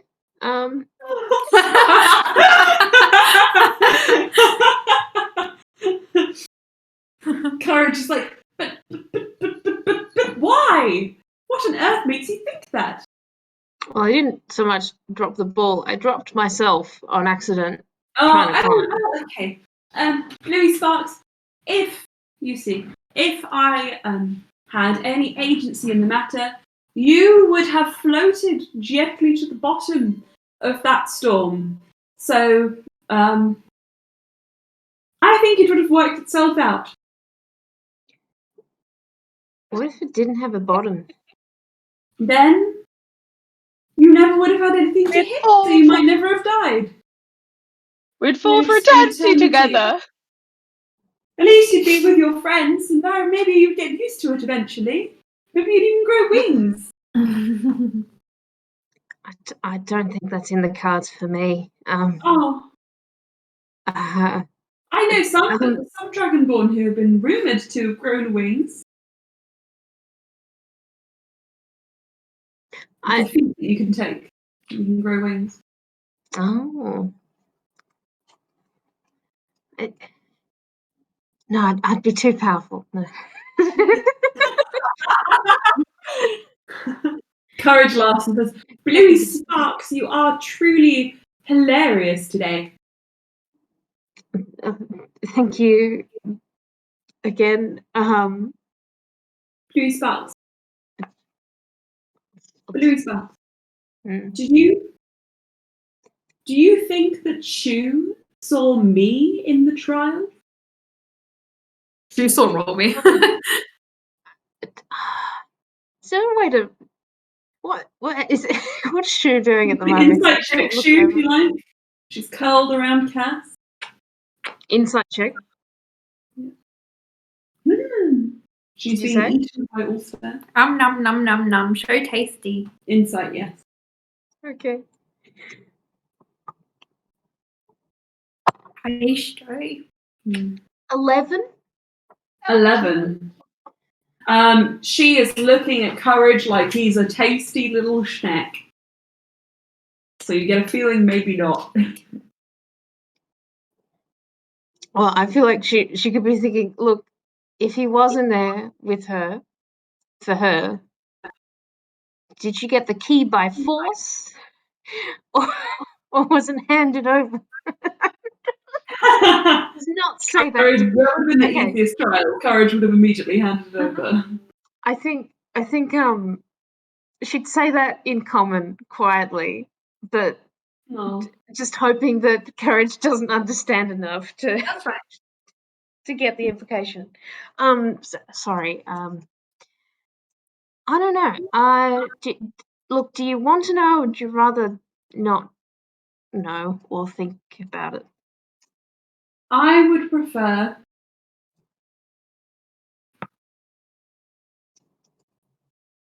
not to know, actually. I'll live in blissful ignorance until the end of my days, which will be thousands of years from now.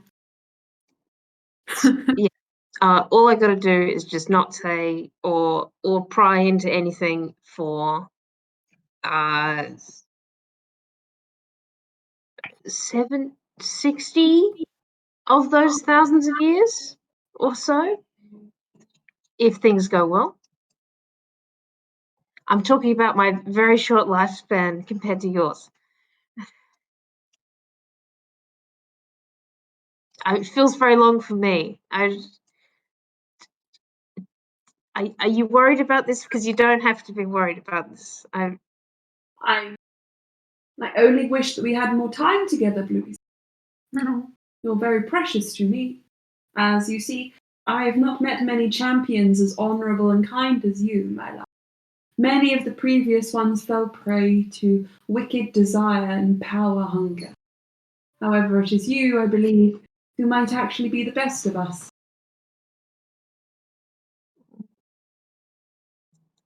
She'll bring Courage in a little tighter. That's If he tightens and realises he's going to strangle you if he does any more, and he just kind of like curls in your arms. sorry. Yeah. Okay. Yeah. I do believe that day that we met in the forest was fated, you see. Oh. Hmm. Can you?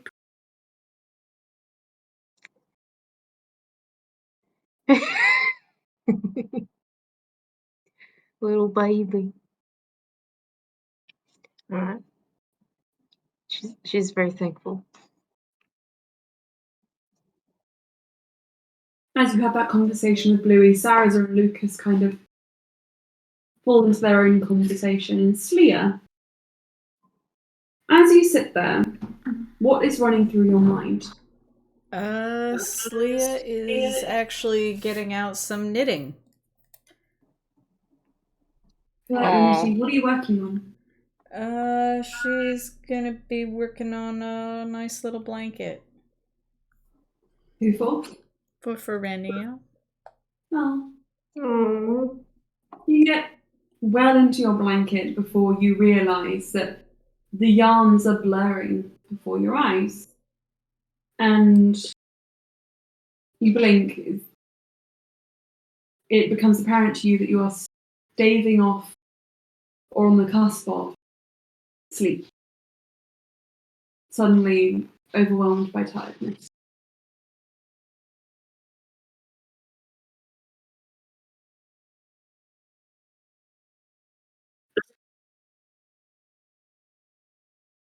It feels like maybe you're being summoned.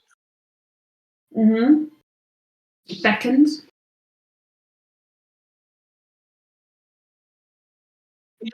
Slia goes to sleep.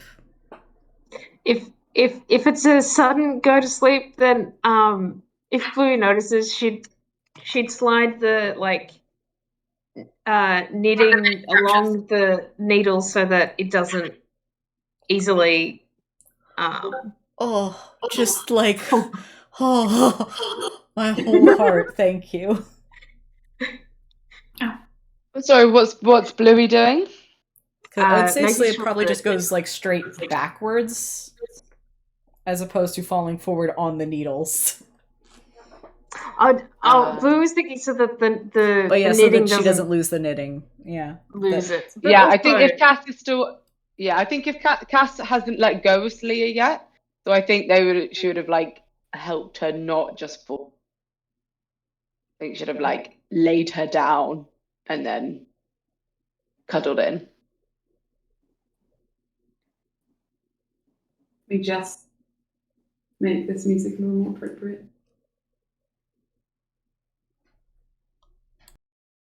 Not that depressing.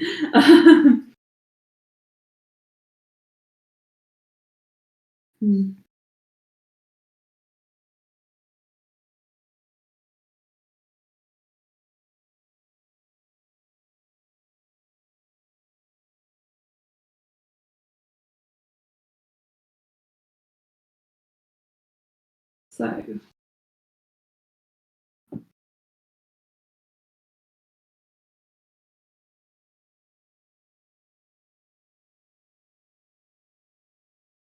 Celia, as you fall into sleep, you are welcomed by a scene that you've seen before. Something you recognise, though, from a while back. Instead of sitting in Luran's mansion, here now you are sitting on a slightly frosted bridleway or pathway in the forest. The trees on either side of you are reminiscent of those you saw when you were walking in your previous dream, the dream that led you to a vision or a memory of Odyssey. What do you do?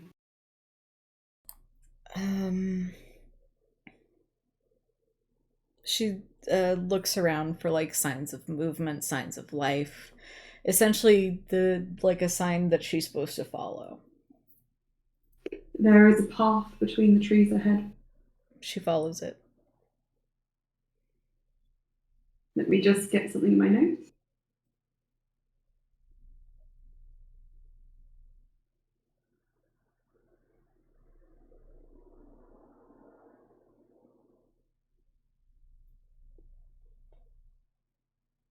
I'm just going to put the cat away. Because he's summoning demons. He's so annoying.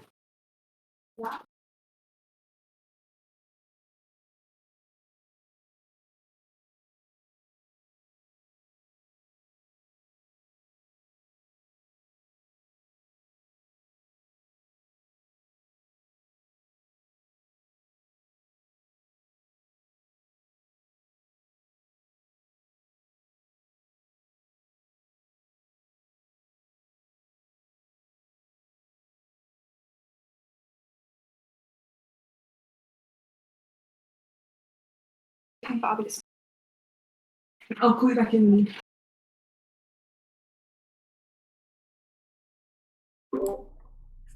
It's on. So,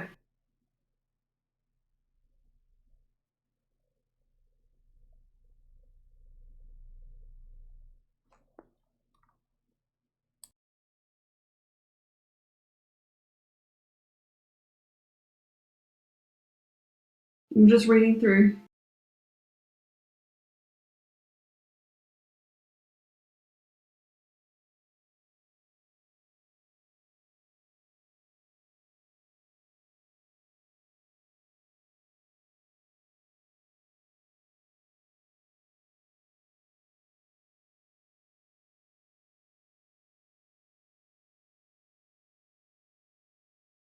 Okay.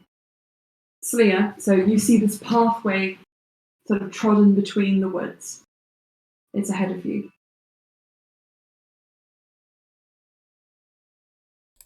She follows it. As you move, the trees that are around you that were once dead begin that cycle of rejuvenation. With each step that you take, life is summoned into them, and they bloom, and then they die again, and over and over and over as you walk through this forest. This is not a new sight to you. This is exactly as it was in your previous vision. And you think that, well, you think for a moment that this will bring you to the answers. Not the answers. Will bring you to the place where you saw Odyssey before. That hilltop over Eldrith Swat. But instead, as you walk, you see figures walking beside you. When you look to one side, you see a fragment of another world or another time. You see Odyssey walking with the tome of absolution secured at his side. You see him walking alone. You see him meeting Elijah Ashu for the first time, and when that happens, you see that he is thrown into sunlight. He is clearly out in the day, and he is talking without as much apprehension, without as much caution as you know he needs to when dealing with this particular mage.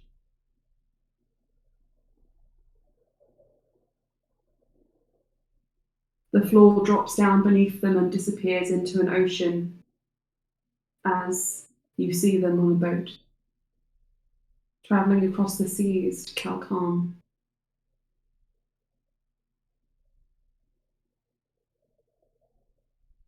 You don't see how it gets there. There are some things you don't need to know. But you see the tome of absolution on a shelf in a library.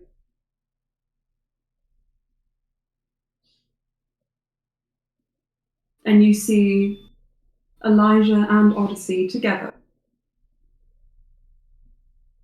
arms clasped as they make a promise.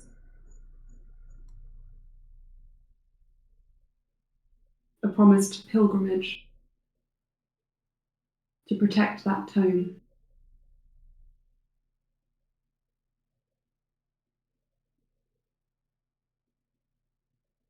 And you see a betrayal.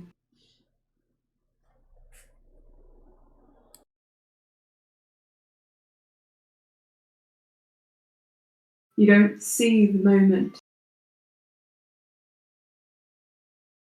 that Odyssey dies, but you see the ruins of a room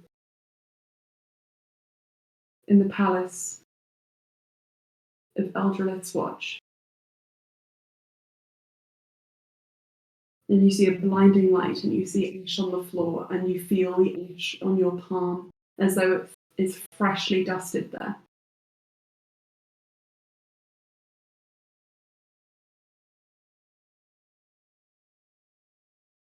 And you see a journal.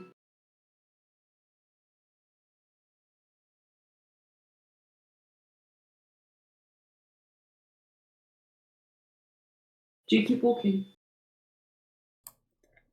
Unless something seems like she can interact with it, she just keeps watching, like, the scene play out.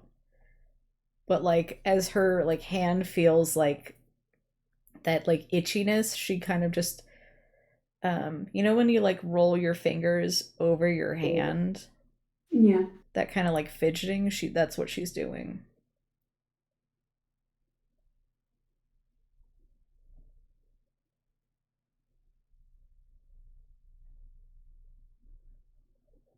If you keep moving, you leave the canopy behind you, and you're openly walking beneath the night sky. And as you walk, you see above you the moon split into 3. And the stars overhead. And there's a moment when you're mesmerized by them, completely drawn in. And they ripple ever so slightly, like a pull in fabric. And you look down to the horizon line, and where that pull happened, you see it is bunched up like fabric, and behind, almost mistaken for the sunrise, the sky is a fiery red. And the fabric settles again. And there's dampness on your toes. And you look down, and this forest path and all of those scenes have led you to the ocean.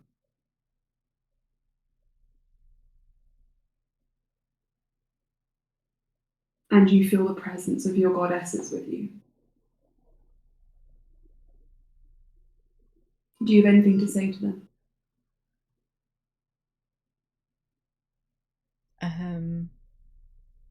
Well, she like what? Well, yes, she is mesmerized. I think like when she like realizes that they're like with her, she kind of like genuflects, drops to her knees. Yeah.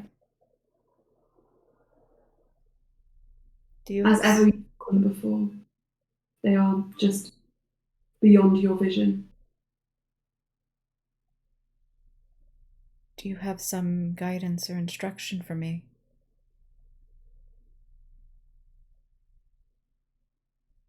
You just, rather than seeing it, you know in your mind that they nod like that.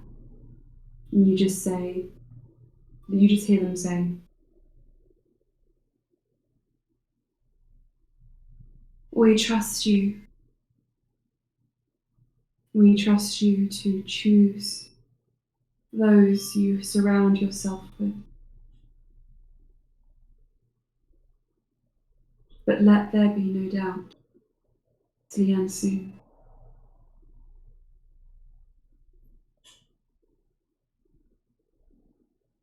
The ash bearer must complete their journey." I know.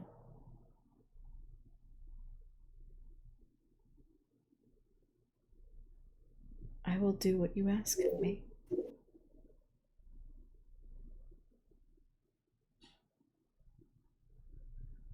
You know what you must retrieve. I do. And when you arrive at Feyways, you know what you must do.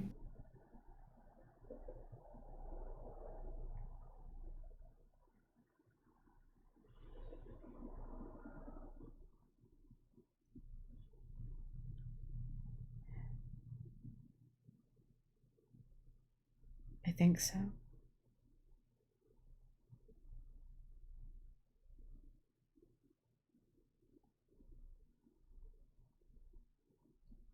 Everything you need will be there. Trust your instinct to look for you, not your eye. Sorry, would you repeat that again? Trust your instinct to look for you, not your eyes. Yes.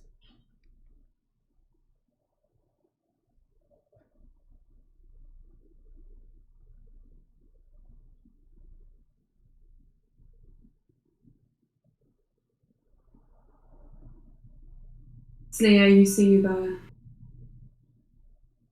sky ripple slightly. And in your mind, again, the goddesses say,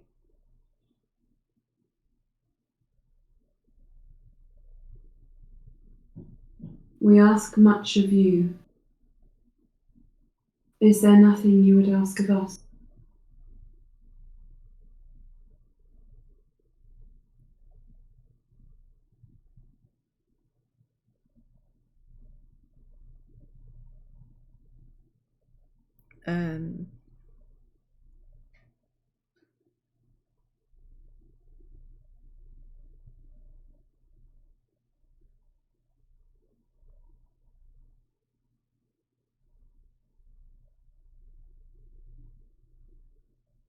She looks like she's thinking, sorry. That's okay.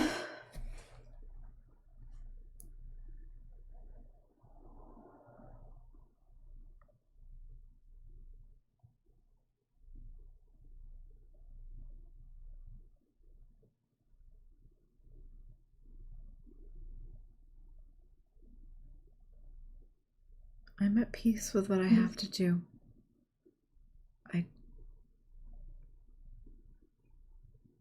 It seems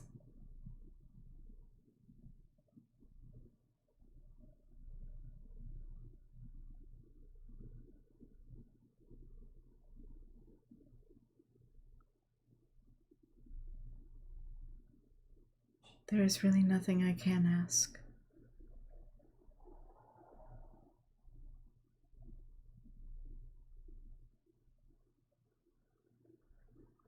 But I appreciate the offer.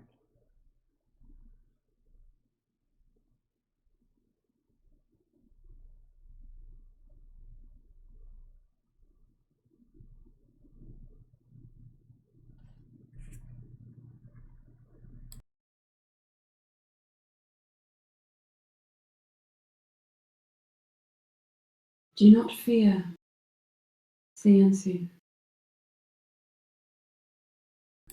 I'm not afraid. Not anymore.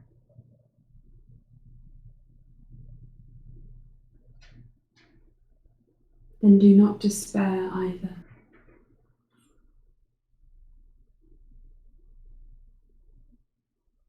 There is life in you yet.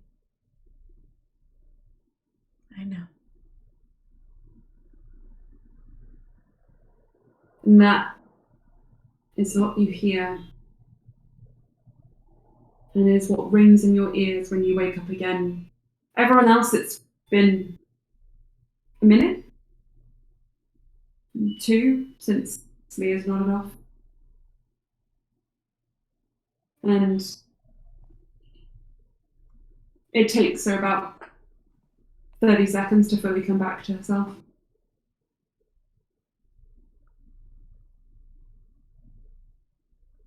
Hello. Oh, goodness, I must have nodded off.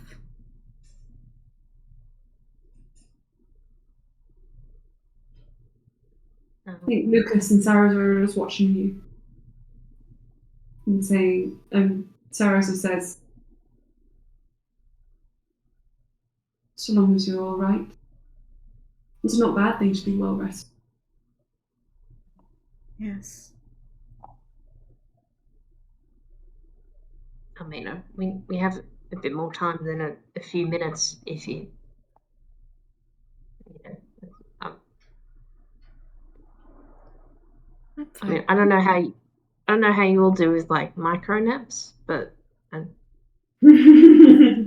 feel like 2 minutes is too short. Yeah. You know, sometimes you have like I fall asleep sometimes, and it's like, you know, if I have like a timepiece there, it's like I see it, and then I accidentally fall asleep, and then I wake up again, and it says it's been 2 minutes, but it feels like it's been ages. Yeah. It's so weird. That's all she says. Also, Celia is just like listening to Bluey, and she kind of starts tearing up, but she looks really happy. Like,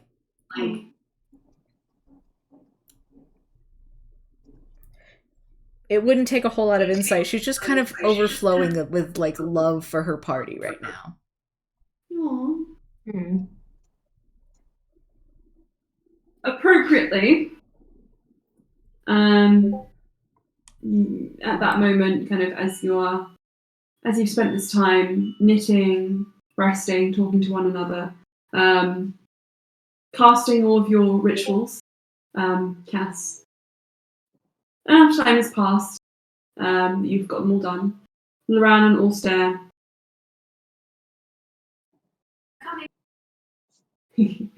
Luran and Ulster come back into the room. I've been listening this whole time, but I had to go sit on the couch because everything hurt. No. Very relatable content. Yeah. Mm-hmm. I'm back. Hello. Hello.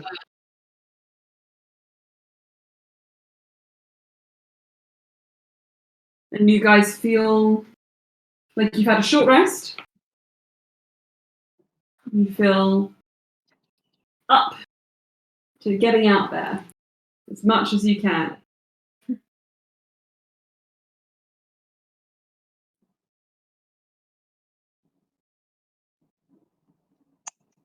Luran just smiles and says, "So, who's going to be the first one to step out the door?" Wait, hold on. Slia will walk out the door.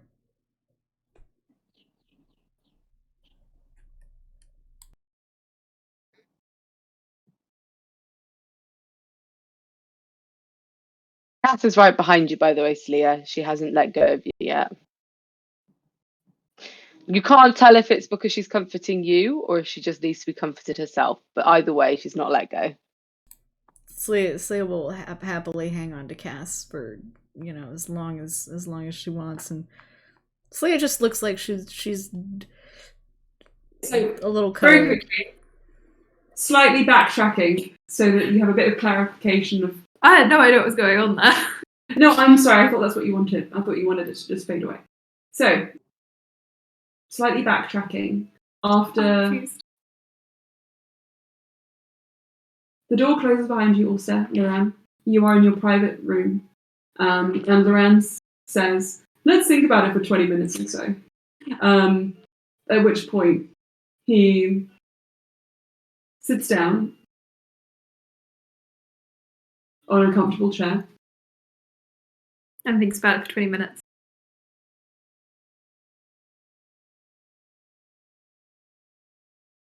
And he's looking at you. Also Like- observes. Yes, you're thinking hard. Indeed.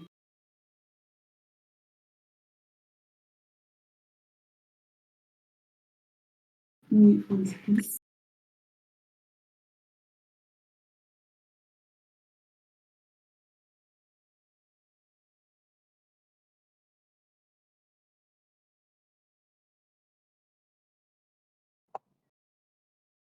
This is quite entertaining. Cool, I'm not doing this. Yeah. They're going to fade to black. Okay. They come downstairs after how long? An hour or so. An hour or so. Luran says to you guys, "I have some news. Also, would you like to do the honours?" Oh, yes. We are going to have another child. Oh wow. Cass is literally like, and she's like mentally like, "Is Brian pregnant?"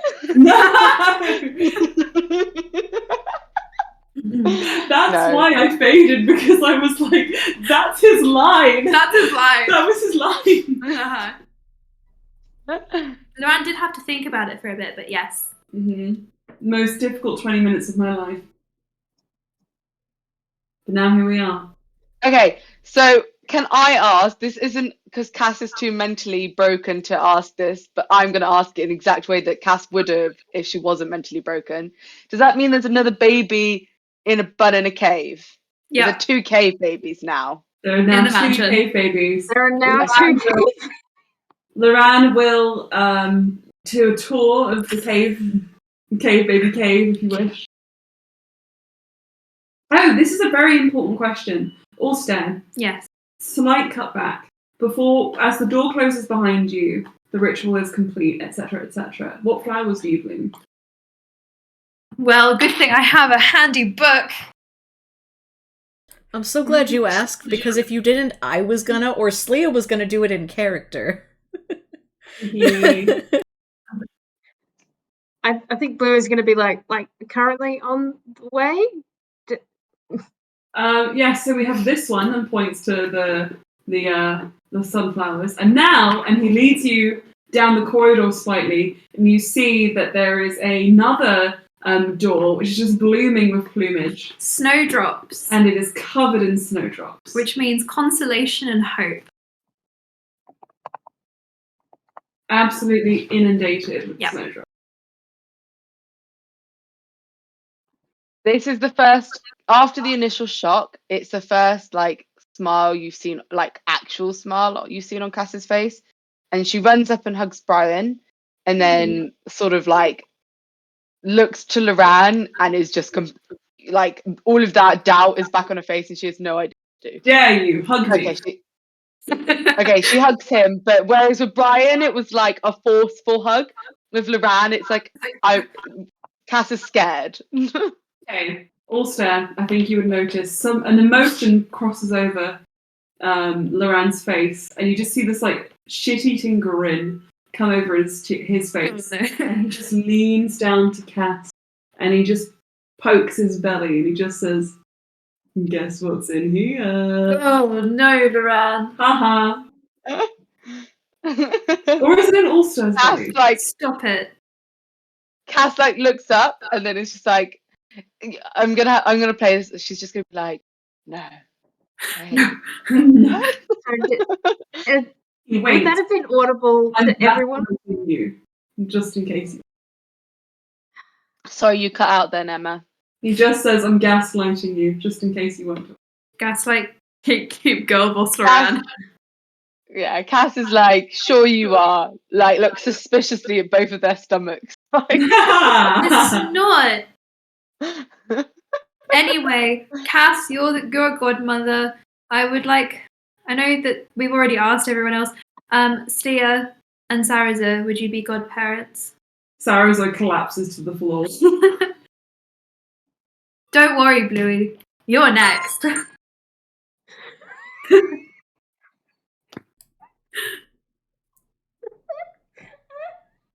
Slia's more like openly crying now, but she still looks very happy, and she just kind of nods. She's can't say anything though. Luran just points to the door and just says, "All shall love her and despair." Hee hee. Now that that's out of the way, how do you all feel about another trial? Oh yes, very very good. Is that out of the way? That was very quick. I was just expecting you guys would be too shocked to do anything like organise a baby shower or buy us presents. We're also trapped in a trial. The real party will be after, once my husband is king, and I am the royal bed warmer. He is good at this. Mm-hmm. So intelligence or strength? Well, we know who's leading which party, don't we? Actually, who's leading which? Basically, he's like, oh, it's obvious who's going to be at the heads of those trials. Looks at Luran, looks at Saraza. Looks at Bluey. Although Bluey probably should take it a bit easier on the strength trial, considering she was the con one. That's true. That's very true. Tentatively looks at Cass. Yeah, Cass. Cass gives like a, uh-huh. Yeah, I've got this. Well, it might be chosen for us, like with the last one. Although, I mean, it was a team effort involving more than one team. Like, think about the giant crow. Luran looks between all of you and just says, I mean, makes sense, doesn't it, considering what all these trials are really about? What do you mean? That what the trials are really about, what they're really testing. What are they testing? Leading? Oh. Luran just says, am I allowed? I mean, I kind of had this theory, and the last trial pretty much confirmed it. But the trials aren't just testing us and our strength and our constitution, these randomly decided stats for some reason. I don't know where they chose those 6 specifically from, they seem a bit odd. But feels like they're testing something else. I haven't pinned down exactly what, but attributes beyond just the ones they say they are. Don't you think? How Testing our team. Mm. how willing we are to talk and help other teams. I'm picking the table. I've been peeling the table. I have the compulsion, I don't know why. Anyway. But Louis, could you repeat what you said, if possible? Maybe how willing we are to talk to and help the other teams. Like that's like thinking to the ice air breathing bit, and the crow, and saving someone from drowning. I think it's a and good point. giving hints. Mm. It's a good point, Bluey. I mean, let's say the charisma trial, for example. Going kind of with what you're suggesting, Bluey. It said it was testing our charisma, but reality was there were 2 choices. You could either persuade the person to give the thing to you, or you could take it. So, what is it really testing?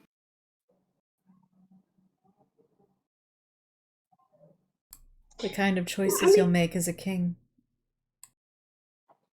I mean, hopefully that sort of factors in who you're talking to, because hopefully the trial knows that you might have tried to persuade someone many times before, and track record shows no. I think the trial purposefully picked people that persuading would be difficult.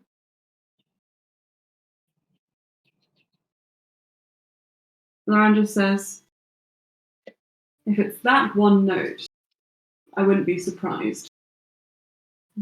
We know Sylvanus after all. Well.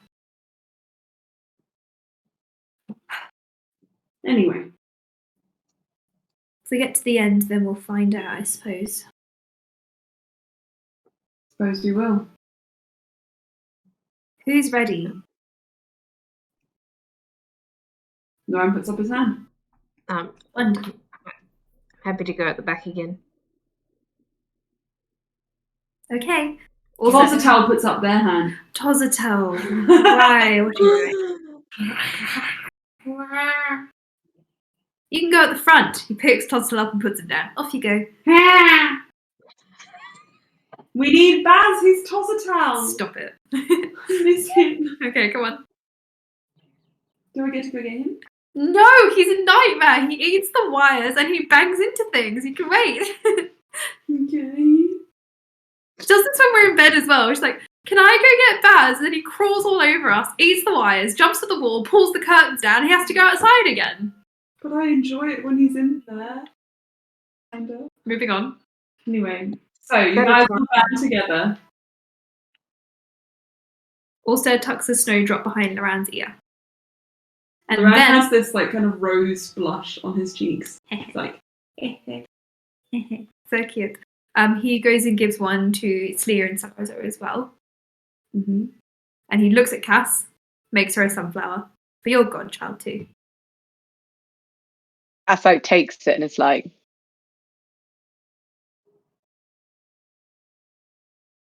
Bluey and Neff, I love you dearly. You don't yet have godchildren, so I will wait. Maybe you could make them a flower that just represents who they are. I've already done that. You can have a high Really? five. He holds up his hand. Luran Hell says, yeah. Yeah. there you go. Luran says, how about I give you this as a gift? And he hands you a deed of service to him. Don't sign that. You could, though. I already have 2 months. How about 5 more? Yes. Luran, we're forever indebted to you for everything, so let's just assume that that's always going to be the case and move on with the trials. Like I'm not going to disappear from any of your lives unless it's against my will. Just so That's so cute. Oh. you don't need a contract for me to help out if you need help. But also I will do that 2 months, just like as it stated, because that was a reasonable amount of money. He is quite nice, really. He made me do 3. Mm. And I was his boyfriend at the time. It was a very enjoyable 3 months. Yes, but I was indentured. I think it was a fair deal. Cool. Also opens the door. Let's leave. Okay. So you guys all head out. Louis, since what you just said, you noticed kind of Sarah's kind of look a little confused and a little concerned. And as you're walking out of the mansion, he sort of falls into step beside you. And he just says, Bluey, we're going to Manor. Yes. Yes. And we're going to the Tear. Or the Tears, or whichever.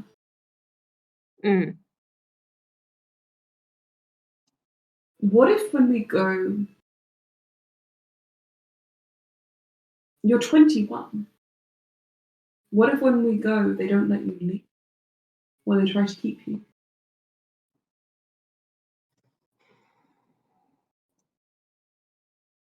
And your decision is overdue, and I feel like it's already made.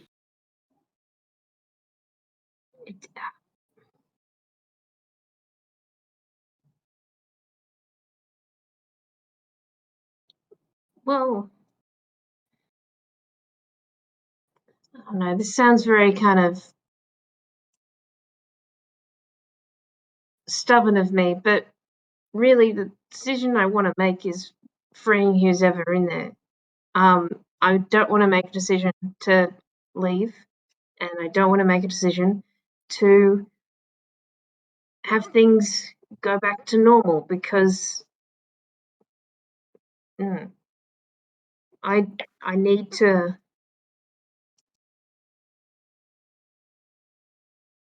help free who's ever there, like whoever's there,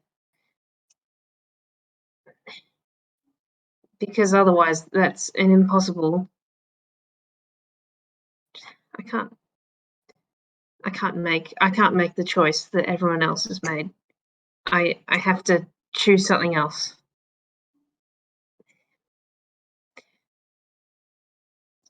I could talk to Asalius a bit about it, but I'm not just going to go straight there.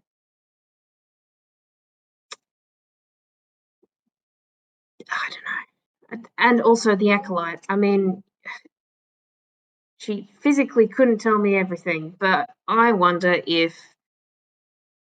Okay, even if she still can't tell me everything, what if I just say things that are yes or no questions, and then she's got to have a way of 2 taps of the foot for yes, 1 for no,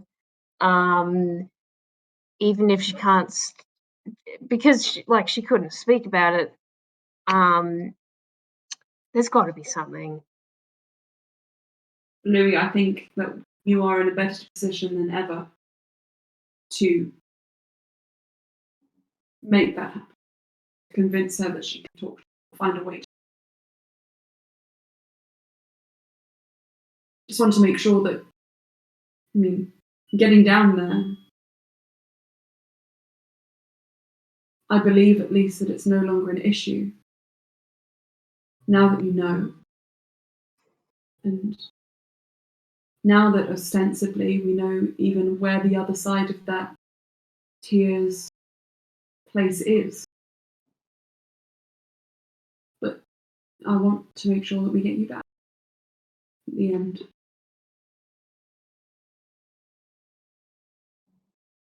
Mm.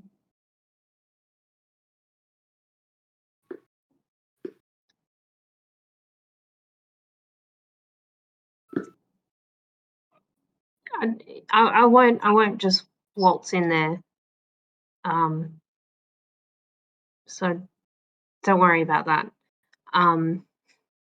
Also, I can't go on believing that there's no chance for me to do anything in there, because if I think about that, that's terrible. Yeah.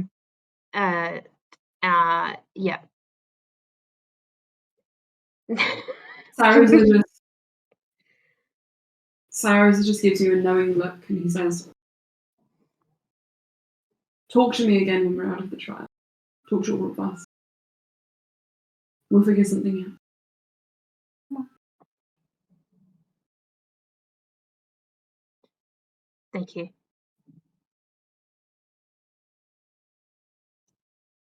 As you're walking, Ulster, Luran is holding your hand and he pulls you ahead of the group. When you exit the mansion, the world is not as you left it. The environment has changed, leaving immediately in front of the mansion door an impossible pathway that leads forwards. No longer a drop, no mist, no storm, no sign of Alabek's team. There is only a partially man-made, it seems, based on the base of the rock base, the kind of ice base, partially natural glacial cavern, which leads forwards towards a very large kind of door-shaped slab of ice. It's still 300, 400 feet away. Again, distance is difficult.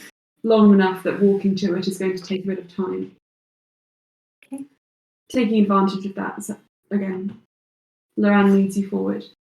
Just enough so that you have a bit of privacy. And in your mind, you just hear a message.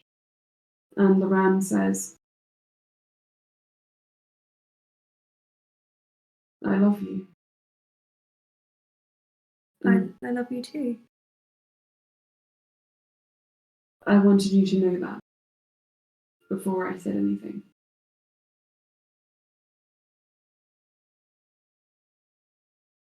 Ulster, I see something. You see, also has a moment of somewhat understanding. What do you see?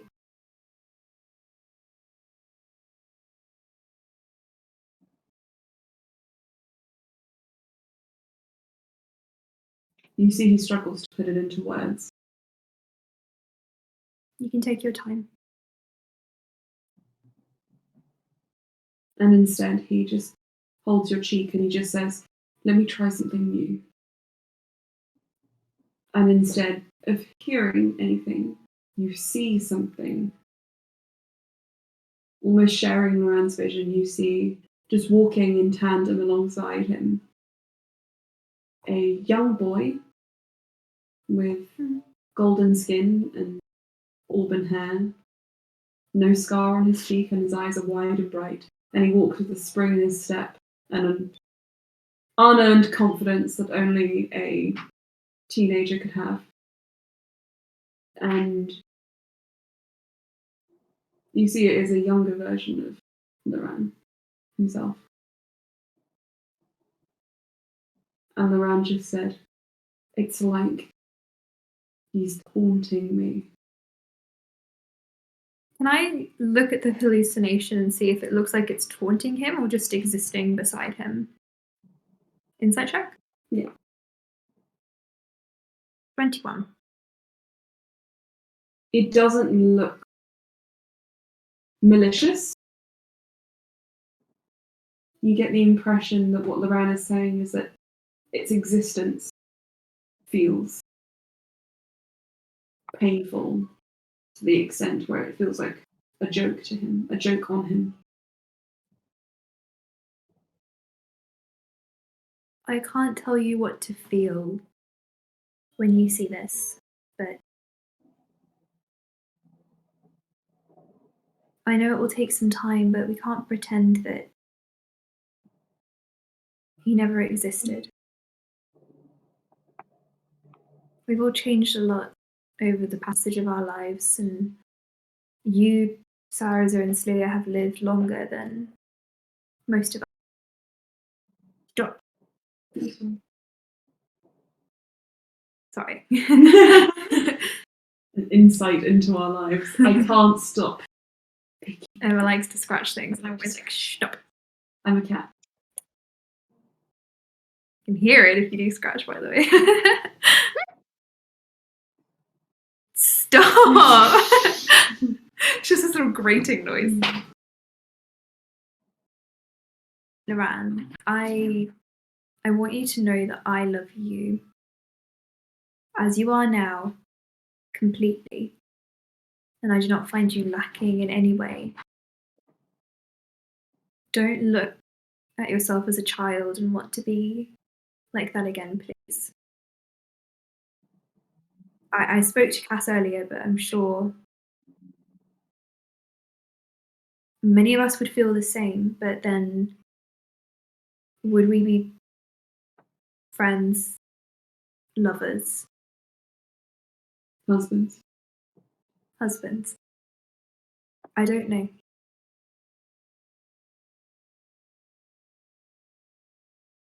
I think you need to say either goodbye or accept. I chose to accept the other side of myself that I was seeing. But he was a different version of me, not my younger self. So I can't tell you what would be best.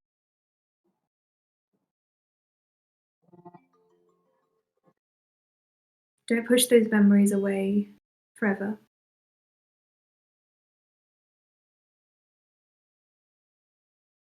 Let's get through them together. Luran is quiet for a while. And he squeezes your hand. And he asks you, Ulster, what do you see? What haunts you now? I see nothing of my own right now. Make a perception check. Is that true? Oh, interesting. 16. Lower than usual. My thing is on a slight tilt, so I'll just put it there. But not low enough. Not low enough. In your periphery,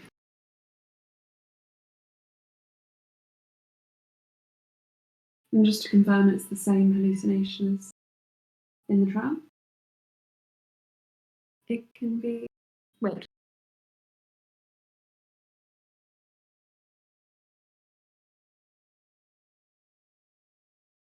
In your periphery, you see something skeletal and spider-like. An iteration of yourself with blood around its mouth, and you know whose blood that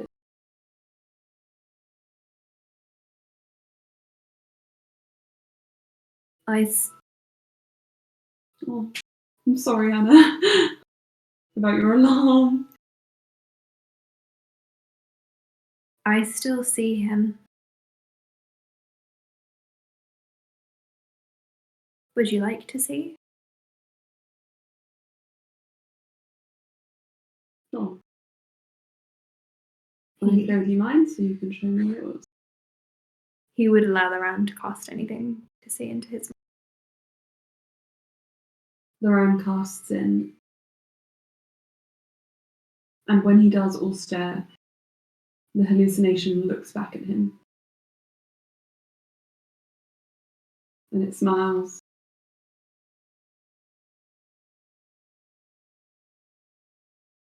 As if it's seeing him through you.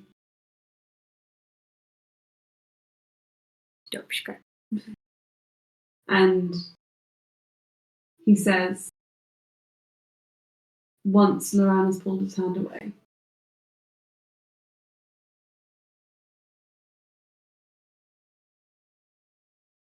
so that's what he looks like with his pieces put back together.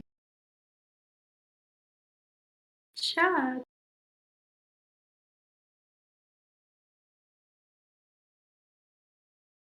I think also we'll address the hallucination. I think you're looking at a different person.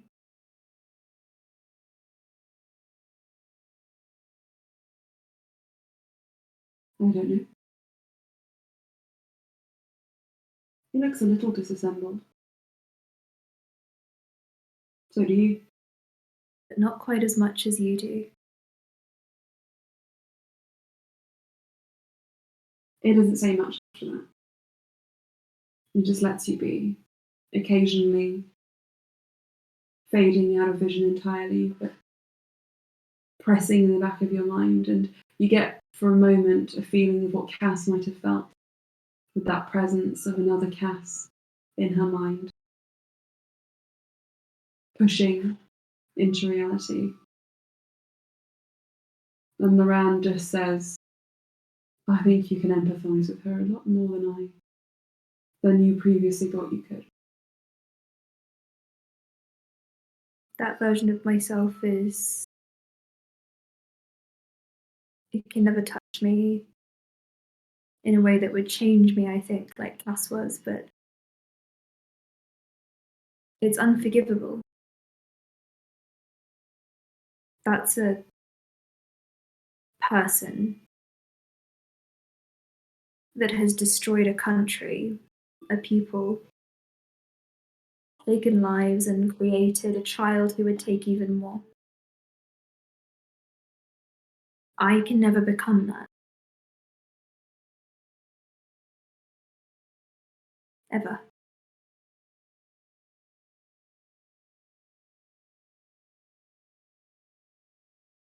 But it still loves you. And that bit can't be erased.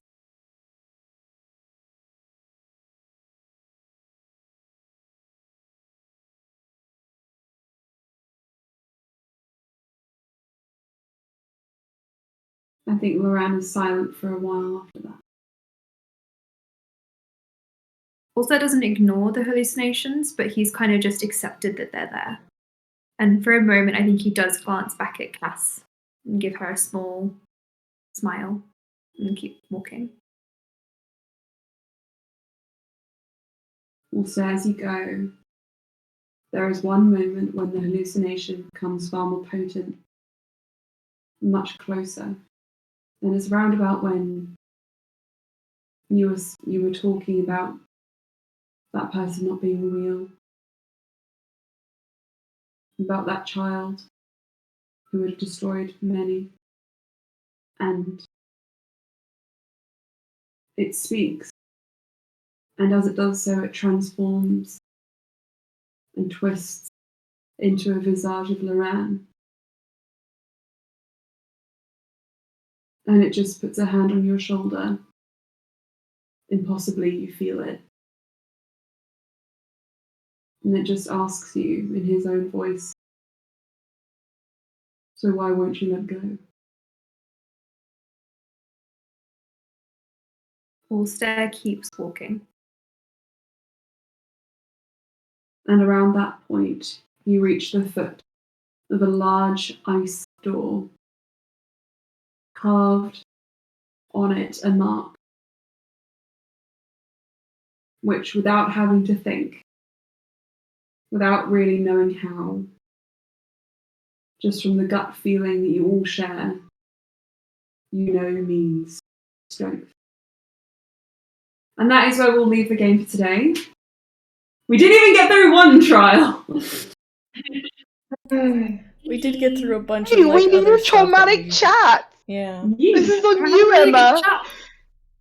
Very You good crushed chat. the party, so now we need to have discussions before we do anything because we're also mentally scarred.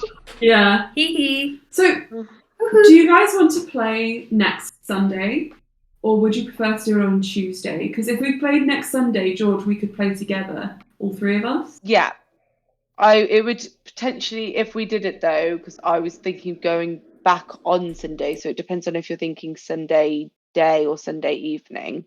Okay. Are you going to go back on oh no, Monday? I was talking. No, that was you're right. I was talking about Monday. Sure. Ignore me. Cool. Ignore So me. if you're going to go back on Monday, because I'm not going to go into uni that day, so I have to work Sunday. I'm free. You'll be with both of us on Saturday. I'm free Sunday. Mostly just Lily on Saturday, and then mostly just me on Monday. So well, if I'm staying for Monday, I'll need to do some work. That's on fine. Monday. Yeah. So we can, but we'll figure out Chris time. So yeah, so ignore me. Sunday this time works. Oh my god. Yawn. So same time next week. Lilia. Yeah. But do we want to do Sunday or Tuesday because Thomas can't play Sunday? Yeah, that's the only thing. So if we play D&D on Sunday, Thomas won't be able to join, even though it'd be fun to be all together. Should we leave it? Should we think about it over the week? Unless we played the trial on Tuesday and then played a smaller game on Sunday altogether. I think the way I've left it is we'd go fully into the trial from this point. That's what I mean, doing the trial on Tuesday.